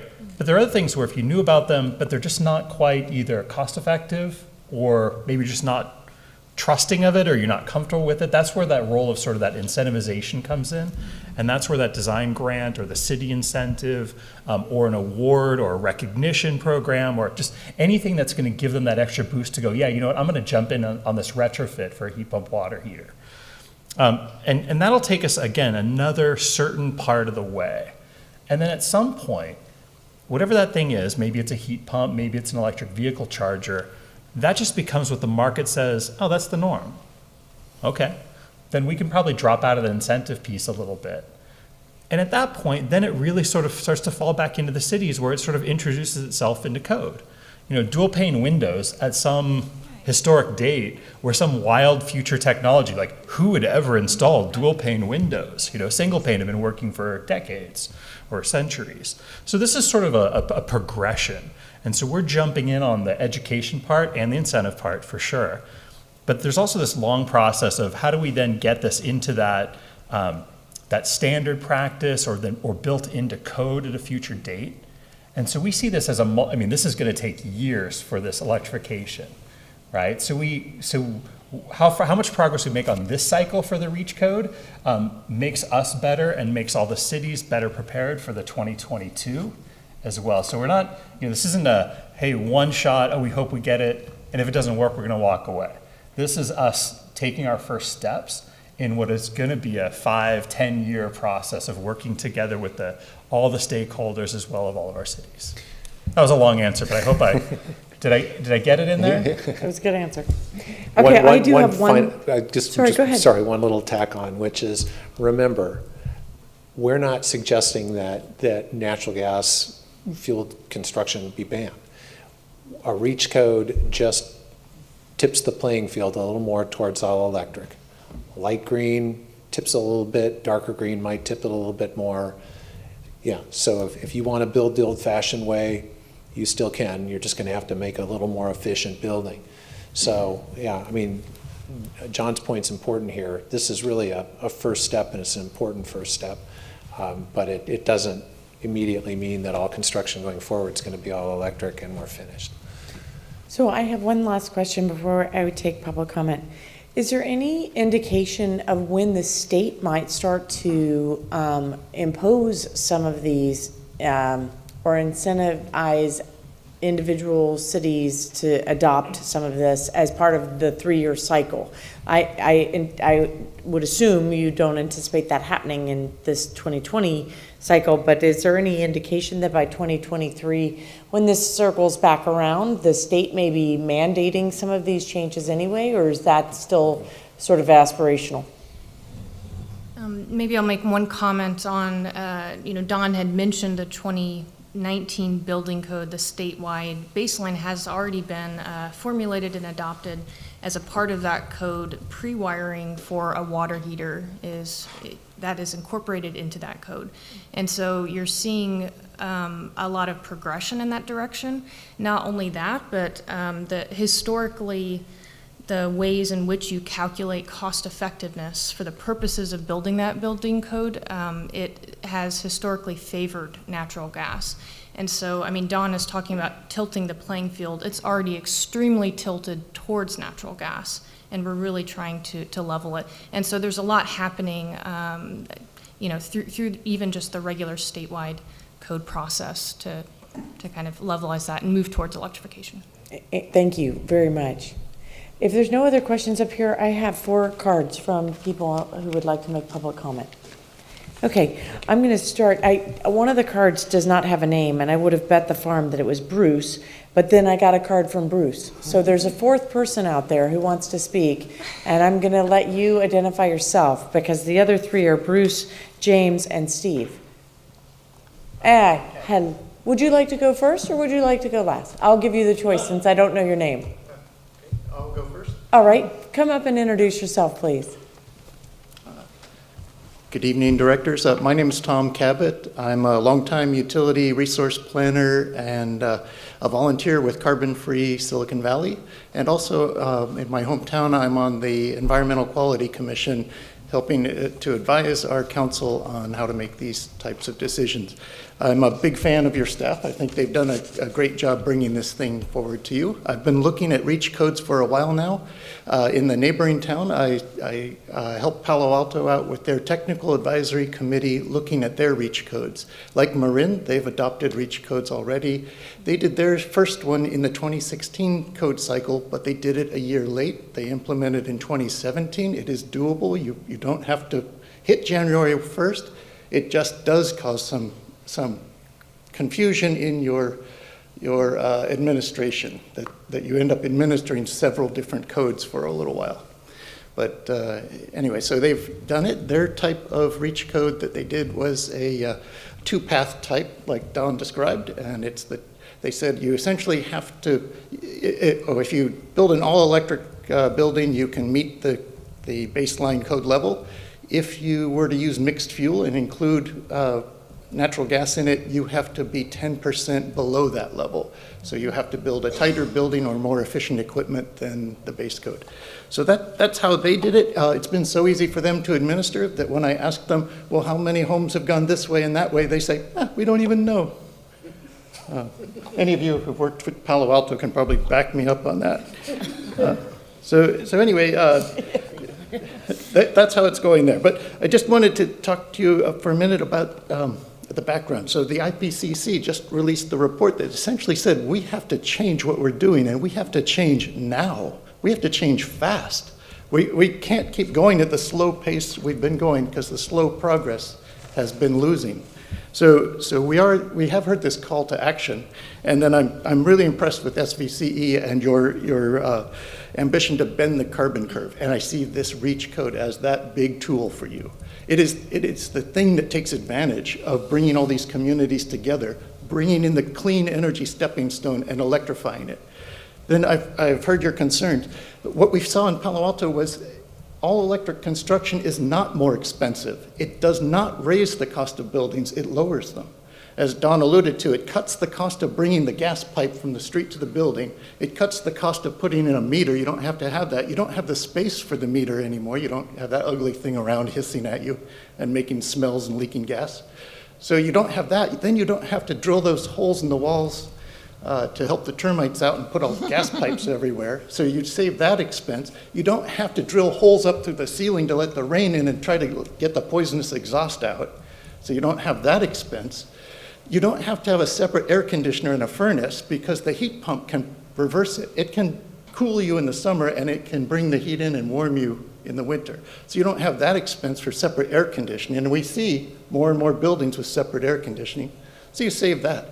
So there are a number of first cost savings that make housing more affordable and give people the room to raise those fees that they may want to raise to get communities services offered. So I'm seeing that there is a big synergy, and I like the idea of laying it all out on a big paper and see what is the synergy. Can you make progress on it? Anyway, I think you guys have started in the right direction. I highly recommend being bold and implementing a REACH code. I actually favor mandating gasless buildings because I think of me as an advisor, a commissioner, and you guys as directors and council people, we have the fiduciary responsibility to stop people from making the old mistakes they've been trained to make. And in the building community, you build what you built last year again because it worked last year. And we're in a new territory. We need to help them change. it does a great service to just eliminate the path from last year. Let them transition to the new path. Let the buildings be built cheaper. And that way we don't have to rip it all out a few years down the road. Thanks. Tom, thank you very much. Our next speaker is Bruce. Hello, Bruce, welcome. It's tough to follow Tom Cabot. He's extremely knowledgeable, much more so than I am about the particular issues related to natural gas. But I do have a long environmental track record. I remember back in the 70s and 80s, I was a Greenpeace donor and supporter. And I remember what a hard time the world had stopping killing whales and clubbing baby seals. It really upset the whaling and seal clubbing industries when these changes took place. And I think of natural gas as a weapon of mass destruction. If it isn't destroying homes in San Bruno, if it isn't poisoning us in the short term by leaking into our homes, it's poisoning the world that our children and grandchildren and great-grandchildren would love to have the chance to live in. I recently spent a vacation with two of my great-nephews, ages 3 and 6, who have an excellent chance of living to the year 2100. And I would like to be able to look them in the eye and say, I did everything I could to make the world in 2100 as livable as the world in 2018. But I'm not sure that I would honestly be able to do that. This REACH code is ambitious. It may require cities to actually change their work plan on the fly. Imagine that. Imagine that in an emergency, you have to do something different than you thought you were going to do. This is a very thinkable thought for me because I actually believe that the biggest emergency that faces us is not the housing crisis, it's the climate crisis. And I envision a world where there will be a carbon tax, and anyone who's unfortunate enough to live in a building heated by natural gas will be paying through the nose a carbon tax on the order of $100 per metric ton. If you have an electric house, if you have an electric apartment, and it's all environmentally friendly, carbon-free electricity, you won't be paying that carbon tax. If you're driving an electric car, you won't be paying that carbon tax. But buildings last 80 years, and if we build a lot more of them, we won't be able to retrofit them cost-effectively. It's the time to build a carbon-free building is now. So I know some cities won't make the 2020, 2019 cut. I mean, some cities didn't really want to sign on to SVCE right away, but y'all got here eventually. So I'd love for Mountain View and Sunnyvale, Los Altos, Morgan Hill to be the leaders, and y'all can catch up in 3 years. Thank you, Bruce. James, I think the shame campaign is beginning. Hi, James Talia, resident of Sunnyvale. A quick comment about my role as chair of Carbon Free Silicon Valley, a group that is in this county and the county above, and folks behind me are all board members. Beneficial electrification of buildings is our top priority. It's our focus, and for good reason, because that's where the next big effort needs to be. So all the rest is me for myself speaking. I support and thank the staff for working in this area. I support it because it is the next big thing that needs to be done to reduce greenhouse gases. There's the urgency of building the building and then having to retrofit it later is a much harder thing to do, so let's do it now. The 3-year cycle plays into that as well. And as both Don and Garish said about it plays into the unique value and demonstrates the unique value of a CCE and SVCE, and specifically of how this can tie in with what SVCE can do to help and work, coordinate across some member agencies. That's not something that PG&E can do. And so it's going to be a highlight of why CCEs are of great value. And it's going to be more evident the more of our state burns and the more of Florida gets underwater. You can care or not about Florida, but as much as all of you can do, try to reframe the thoughts in your own heads as well as influencing others on your councils to reframe from why can't this work to how can we make it work? Because it ties into, as Girish said, that this is being built, there's a lot of flexibility, a lot of options. So one or more of the options should work. And so try to think positively about it instead of negatively about it, and look for the ways that it can work out. Tom gave some great examples of all those ways that it's actually cheaper to build this way. A couple of things. Retrofit, the question about retrofits came up. That's where design incentives can come into play. And as I've been working with city staff in Sunnyvale on our green building code update, it's both REACH codes and for new construction, as well as design incentives through the floor increase. And it also ties in, there's essentially one big matrix, all these different categories, and what can be done even for retrofits and major remodels. So ideally, we'd fill in all the boxes with as aggressive an option as possible, and the least aggressive, as at least in every box of every category, retrofit or new construction, we have encourage. Don't have anything less in there than encourage, because then that lays the groundwork for the next time that you ratchet it up one more. If you don't at least say encourage in every box, that at a minimum, and I want more, we need much more in many of the boxes, but at least start with encourage, so that in the next cycle you can take it one level up.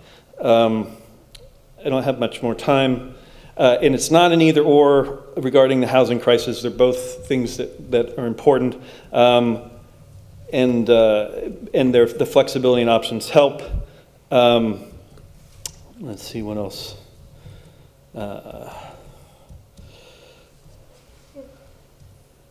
The other thing is, as I was involved with Sunnyvale, I noticed that the staff was still including things from our original climate action plan from many years ago, like cool roofs and other things. A lot of other sustainability things are important, but it's helpful to think in terms of priorities. Electrification needs to be a much higher priority, and we can give up some of the incentives, or don't give incentives for some of these other things. We can encourage them, but don't waste the incentives, don't waste the mandatory on things that don't have a whole lot of impact. So we can give back some things and make it easier, so it's part of the trade-off thing. If we're gonna ask for more, we don't need a cool roof, for example. There's a lot of little things that's like, those are nothing compared to what we can accomplish if we electrify. Thank you. Thank you. And Steve. What those guys said. Steve Schmidt, resident of Los Altos Hills. I'm also the alternate to Chair Corrigan, and a member of the MOG, and a volunteer at Carbon Free Silicon Valley. I was the lead author of our town's greenhouse gas inventories, which we do annually since 2007. I also was the lead author on our 2 climate action plans, one from 2008 and one from 2016. This is a huge issue. I'll make 2 points. One is that really to bend the carbon curve, we have to go after the existing buildings. We have to, but that's extremely challenging. And if we don't do this first, that becomes almost impossible. Doing this first with new buildings sets the direction. Make sure the community knows this is where we're heading. Make sure the building contractors, industry knows. Make sure the supply chain gets ready for all existing buildings to move towards electrification. This is critical. My second point is that it sounds like there's a ton of support for this, but everybody's agreeing that this is going to be a real challenge. As far as I know, we've had unused program budgets for the past 2 fiscal years. We have money. What we don't have is staff time. These guys are doing a great job. They don't have time. Girish only has so much time. You guys only have so much time. Our city planners only have so much time. Our city managers only have so much time. We have money.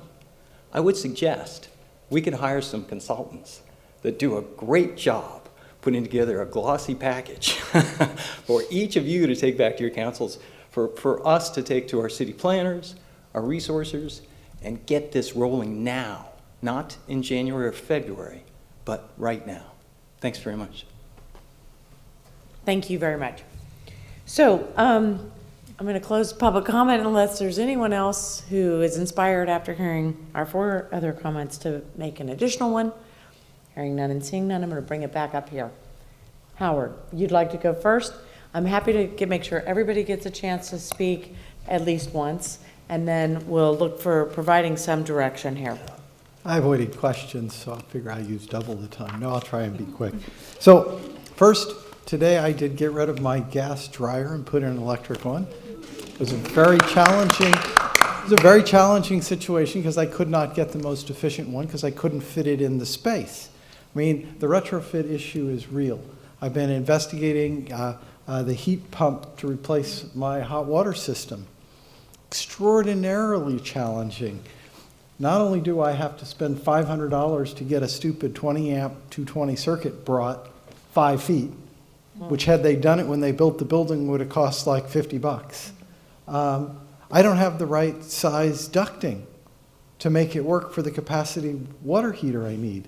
So it's a question of, do we start cutting out walls and moving sheetrock to move bigger pipes through the house?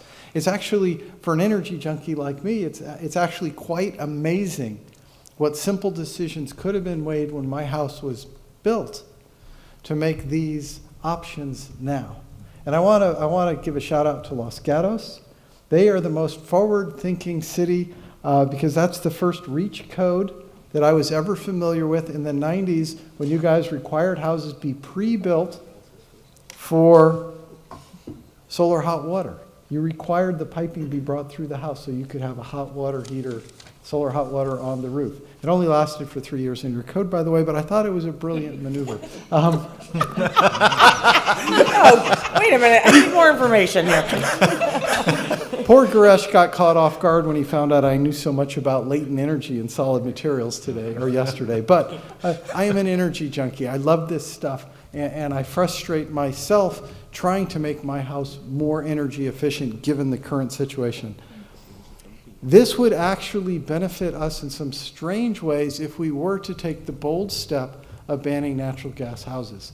In my community, the #1 reason that people require natural gas is for that darn cooktop. And if there are some high-end and some actually very good high-end induction cooktops, but they're so far out of the mind of our supposed high-end cooks in our city that people don't consider it. And so a builder in my city is pretty much forced, if they're going to build a house, a high-end house, they are forced to have natural gas. Okay, so I could give them a square footage incentive. I mean, maybe I could make it big enough that they would say, okay, no natural gas, and then I would have people dragging propane tanks in to run their cooktops or something, which wouldn't help us, by the way. It's more about education, and it's about trying to show some leadership. I do think that on the lower end of the spectrum, an all-electric house would certainly simplify everything, and I do believe that they could be built cheaper. And in the mid-range and low end, for appliances, there are an equal number of electric options. And in fact, there are cheaper options in that range than there are for the gas options.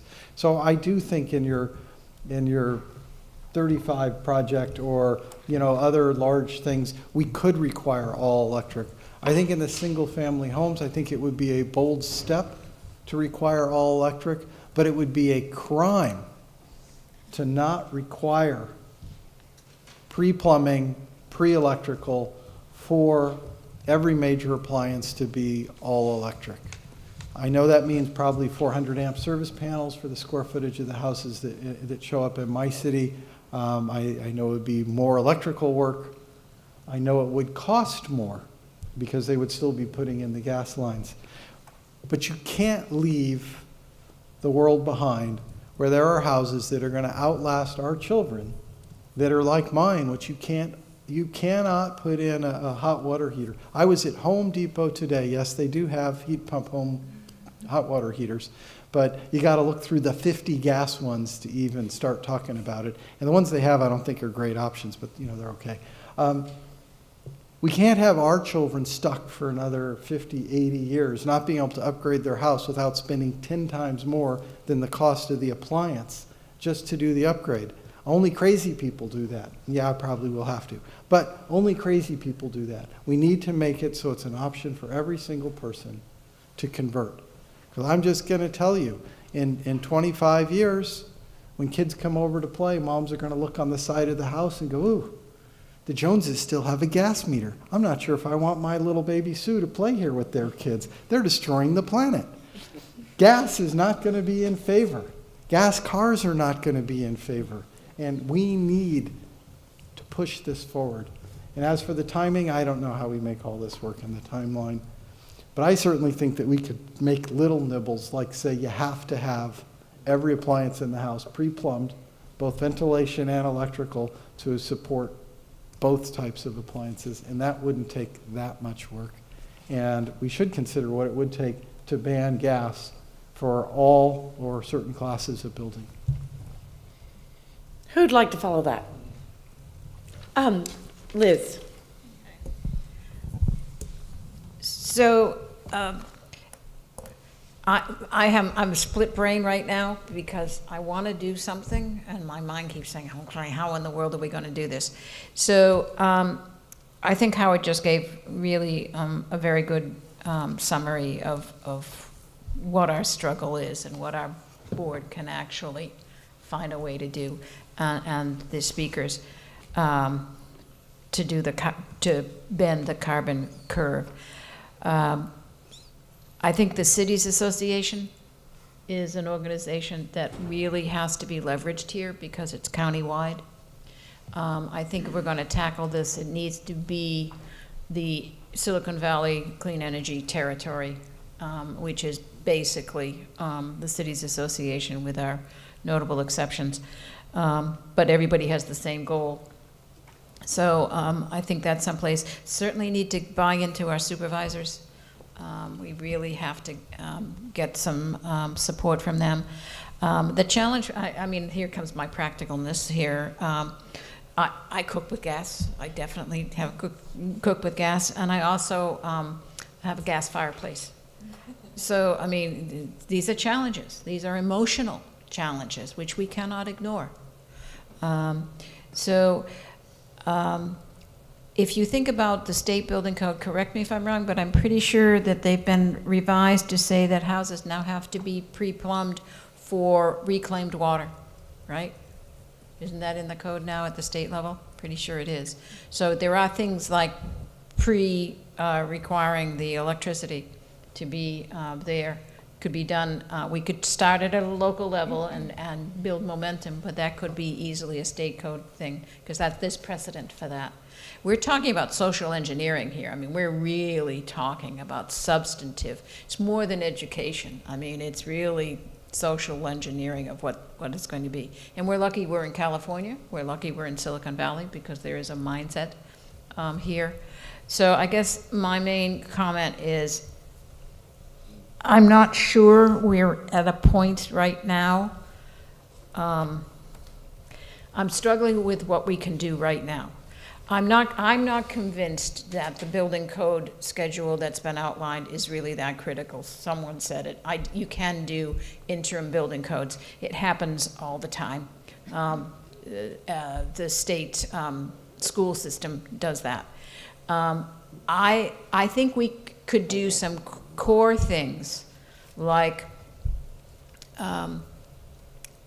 it's very possible that we could have a sample ordinance on requiring all new construction of 50-unit or more buildings be all electric. I think that's possible. Okay, I think you might get some city buy-in on something like that. Okay, start there. I think it's possible that you could do mandatory provision for electric of appliances. I think that is a possibility. And frankly, these are the variations that cities could accept or not accept, kind of thing. So I think I'm going to say apple pick a certain different type of apple and have an ordinance that does that, and then we incentivize at those aspects. I think we could push some really out of the ballpark ideas, and then have a range of things that are sort of in the middle, and then sort of less. It's more than a green, dark green variation. It's more individual things that I think we might make doable, starting with what the 4 cities mentioned are already successfully doing. I think that's the minimum we could start with. And we could go to the Cities Association and ask for them to have a priority in the upcoming year, that we do some kind of carbon curve bending sample ordinances. And we get presentations from the 4 cities on what they've already done.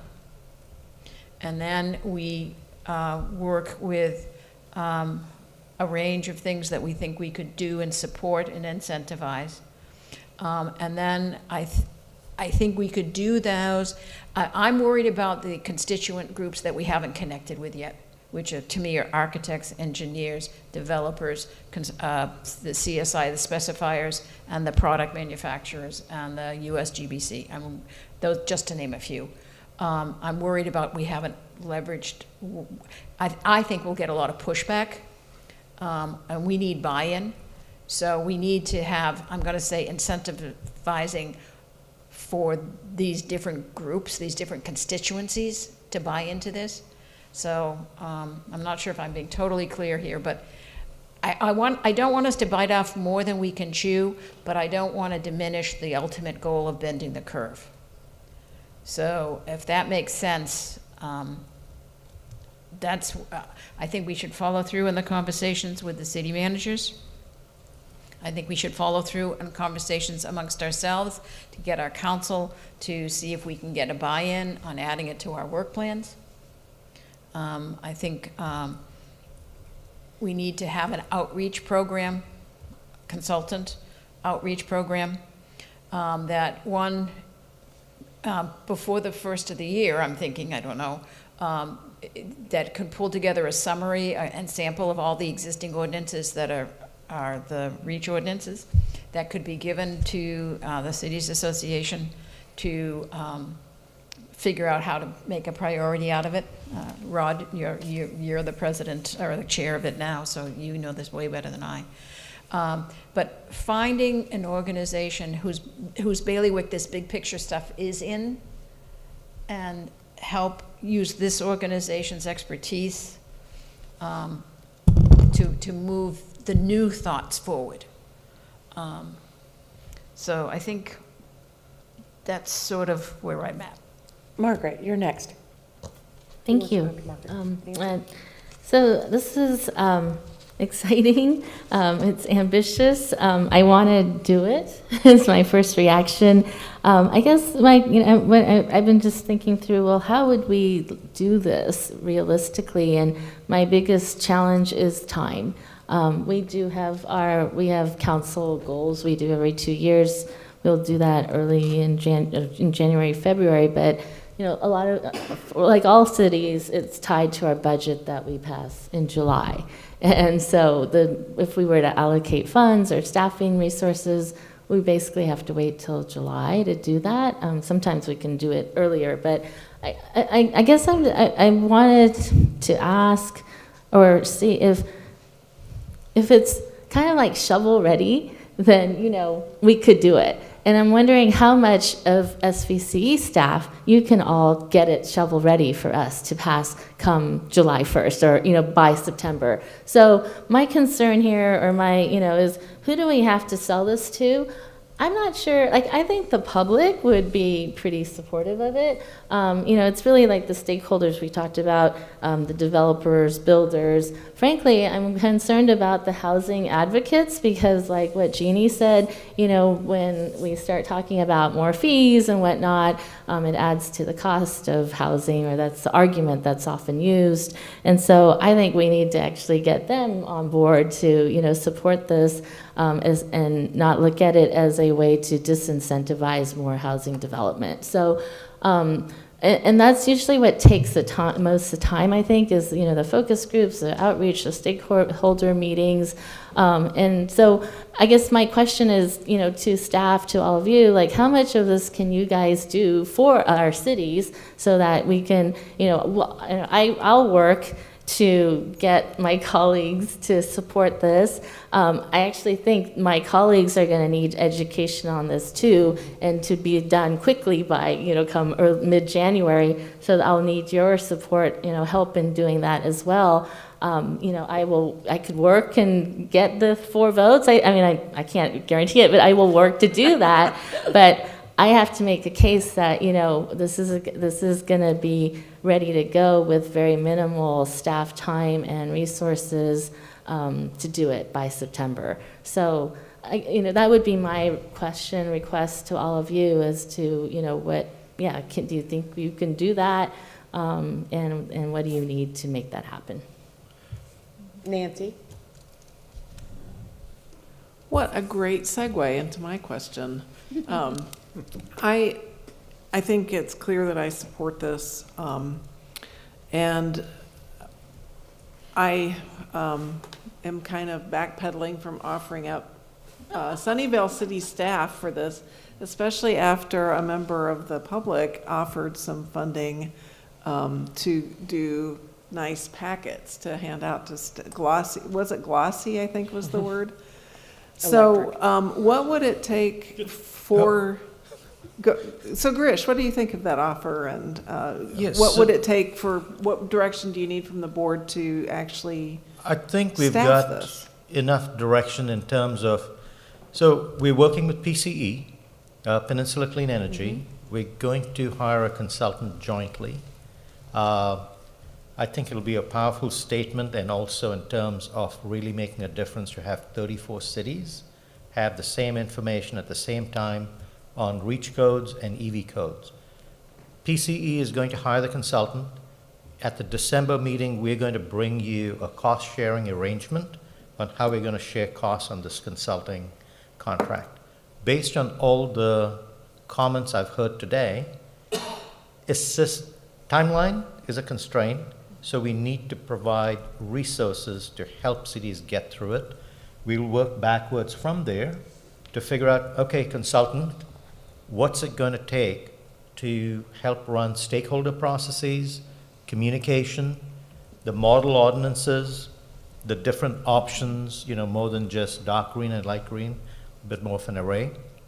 So that's our general thought. So we'll work backwards and we'll put in whatever resources are needed to get to that June date. So you'll see something for action in the December meeting, but it's going to be a cost-sharing arrangement with a not to exceed. That's what you'll see on December 12th.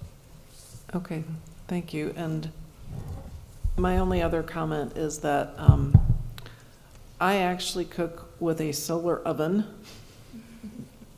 No infrastructure needed, just a standalone solar oven and an induction stovetop. So you can actually, if you watch a cooking video on Facebook, 95% of the time they're on a little induction oven thing, or a little induction stovetop. And I actually have one of those set up, and I recently succeeded in making a very fine looking Persian crispy rice on it. So you can actually do really cool things on an induction stovetop, and I'm happy to give some, sure, why not? So come on over to my house for Persian crispy rice, and I'll show you. Great. All right, anyway, that's it. I'm very supportive, and I do believe there was some offers of some funding dangled by the member of the public, so maybe that. Oh, no, he was saying we would spend the money. Oh, I see. Well, he said something He was telling about us how to spend your money. unspent program. Oh, our unspent program. Your I money. got it. Easy money. Okay. Yeah. So our members of the public are like, there's money in the program budget. Got it. All right. Okay. So I know Rod wants to speak. Jeannie, I have a few comments. Anybody else? I don't want to put anybody on the spot. Okay? Rod, all you. Oh, thank you very much. I'm going to, excuse me, through the clerk, through Andrea, I'm going to send a couple of things that I think would be worth our board members taking a look at. One was a lecture in this hall in October. Mark Jacobson, Stanford professor, and Amy Bailey were both here talking about electrification as a solution to climate change. And I thought it was terrific. And so it's I think, well worth your watching.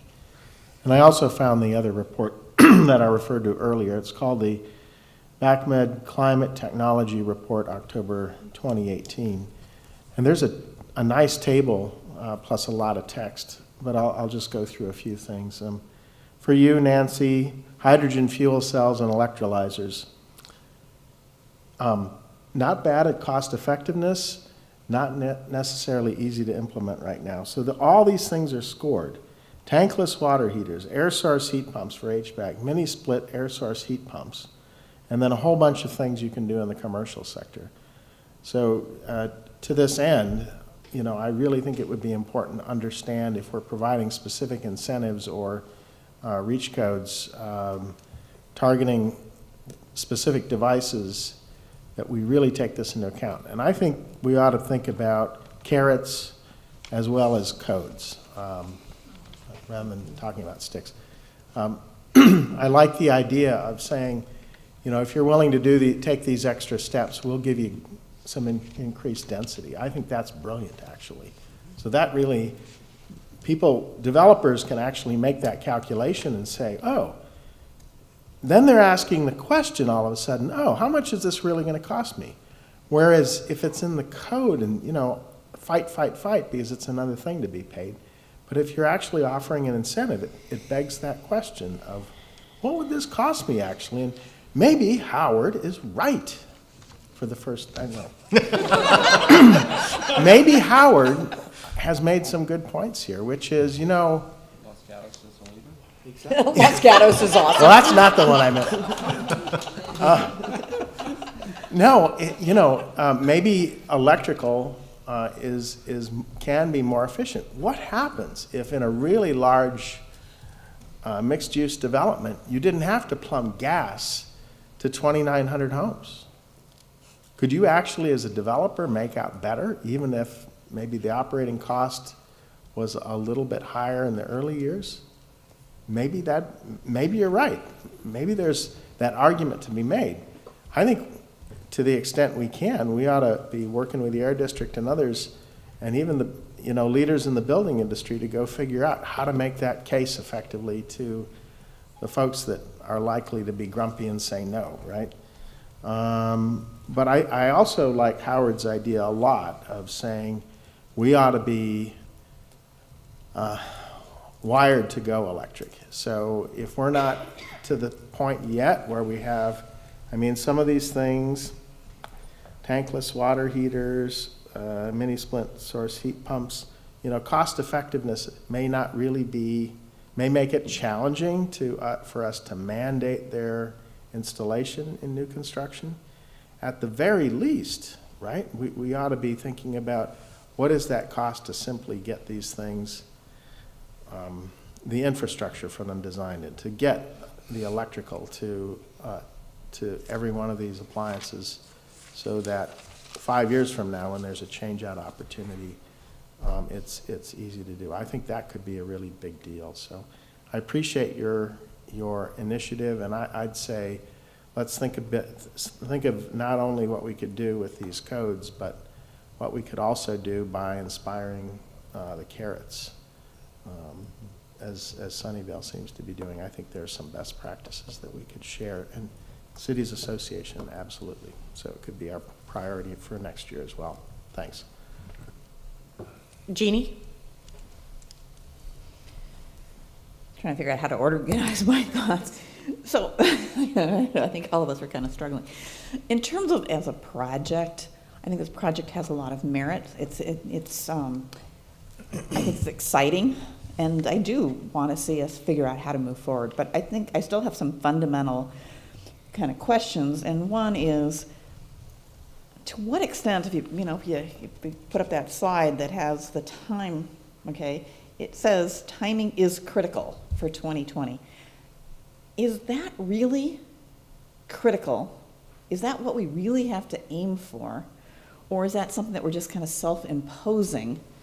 And I'm not sure which way it really is, okay? Because, I mean, if you sit here and say, okay, that's an actual critical date, we can't do anything outside of this cycle, and then you work the schedule back, are we really going to get what we really want and get any buy-in and get any support and get any staffing, et cetera?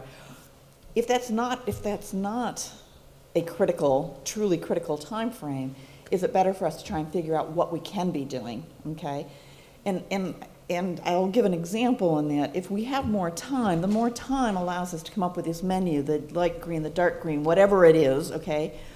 But if there's an element of criticality, does it make more sense to sit here and say, what we really want is forget which particular thing you're using, but let's look at trying to, in this time frame, update what I would call the infrastructure to get us more ready. So it's not about whether we're incentivizing somebody to go, install all electric appliances, and give up your ambiance of a gas fireplace, considering how you use that one.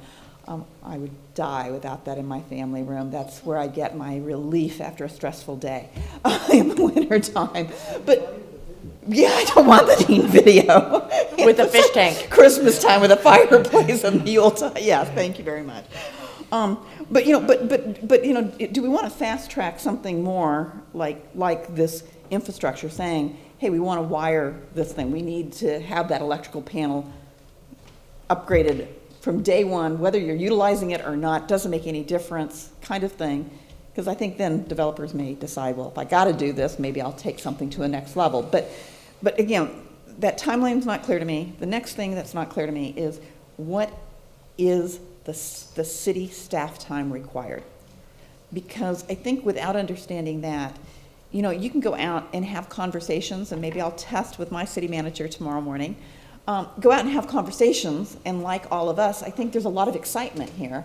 But excitement and interest and enthusiasm is totally different than implementation. I'm going to commit resources to this. And just speaking for my city, I can't imagine that Chris Jordan said, yeah, we're all on board, because we are short-staffed in our planning department. That's where we're backlogged, and that's where we're going to have to deal with this subject matter.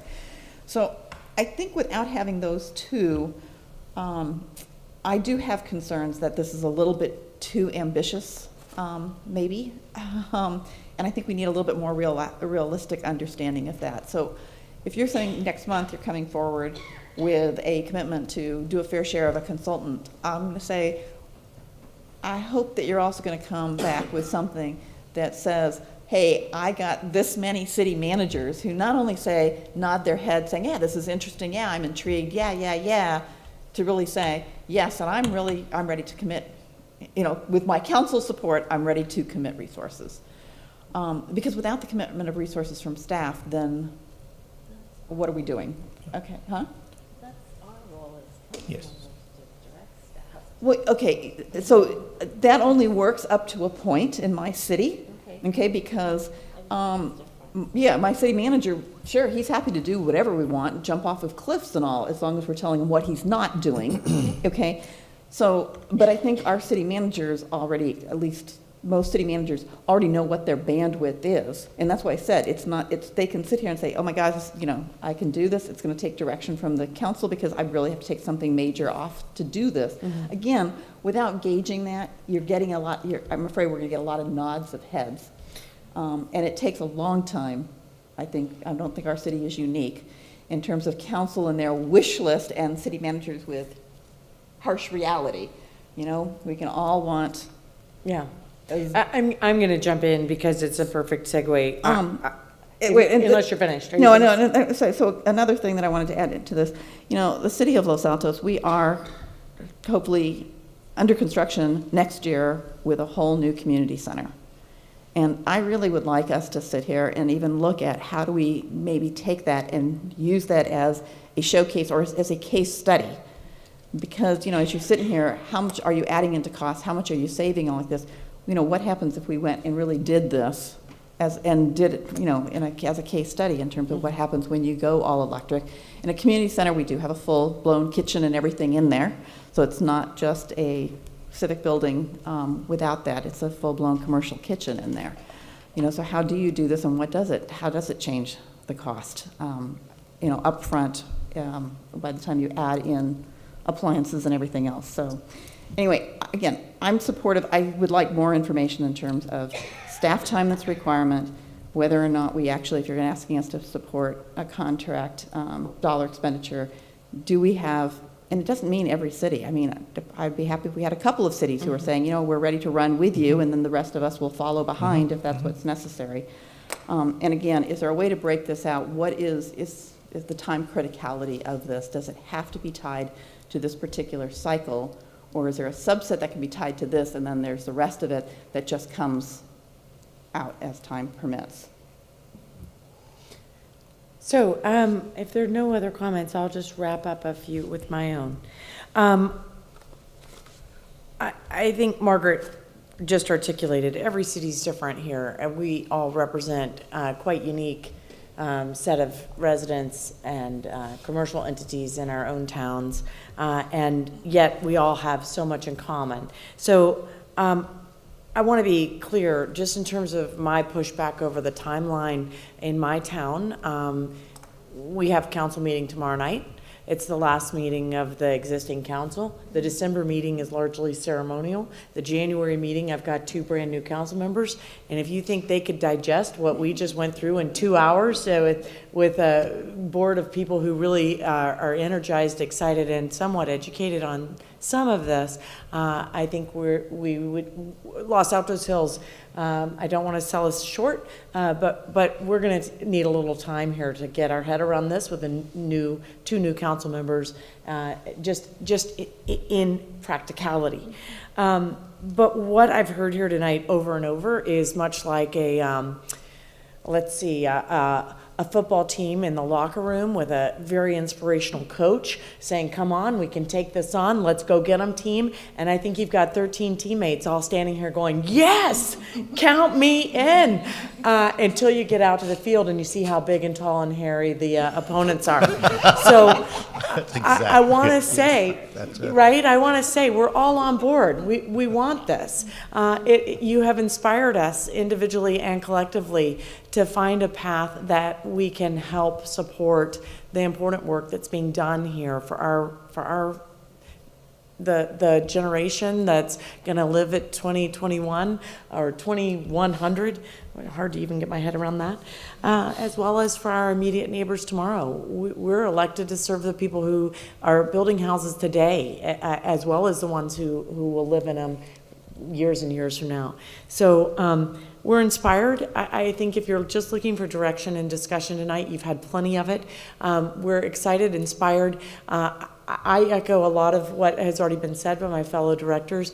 My town, I have a long history of championing ideas where we use a honey-coated carrot.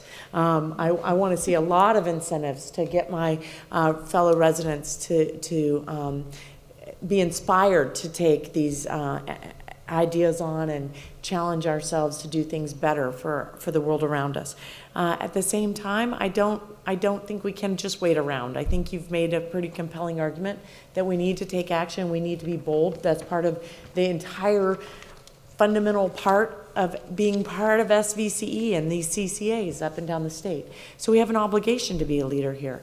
And I think you've inspired us. What I'd like to challenge you to do now is help us help you. We want to help, but we need this packaged in a way that Brown Act alone, I can't go find 3 votes with a brand new council until probably arguably February or March when I get to know some of the people I'm sitting with. So being really practical here, I think your timeline is short. I think committing to meeting this immediate 2020 building codes is a very large challenge. I'm not saying we're not up to it, but we're going to need a really streamlined process that's easily digested with light green to dark green ranges that allow us to bite off what we can handle as individual directors and individual cities.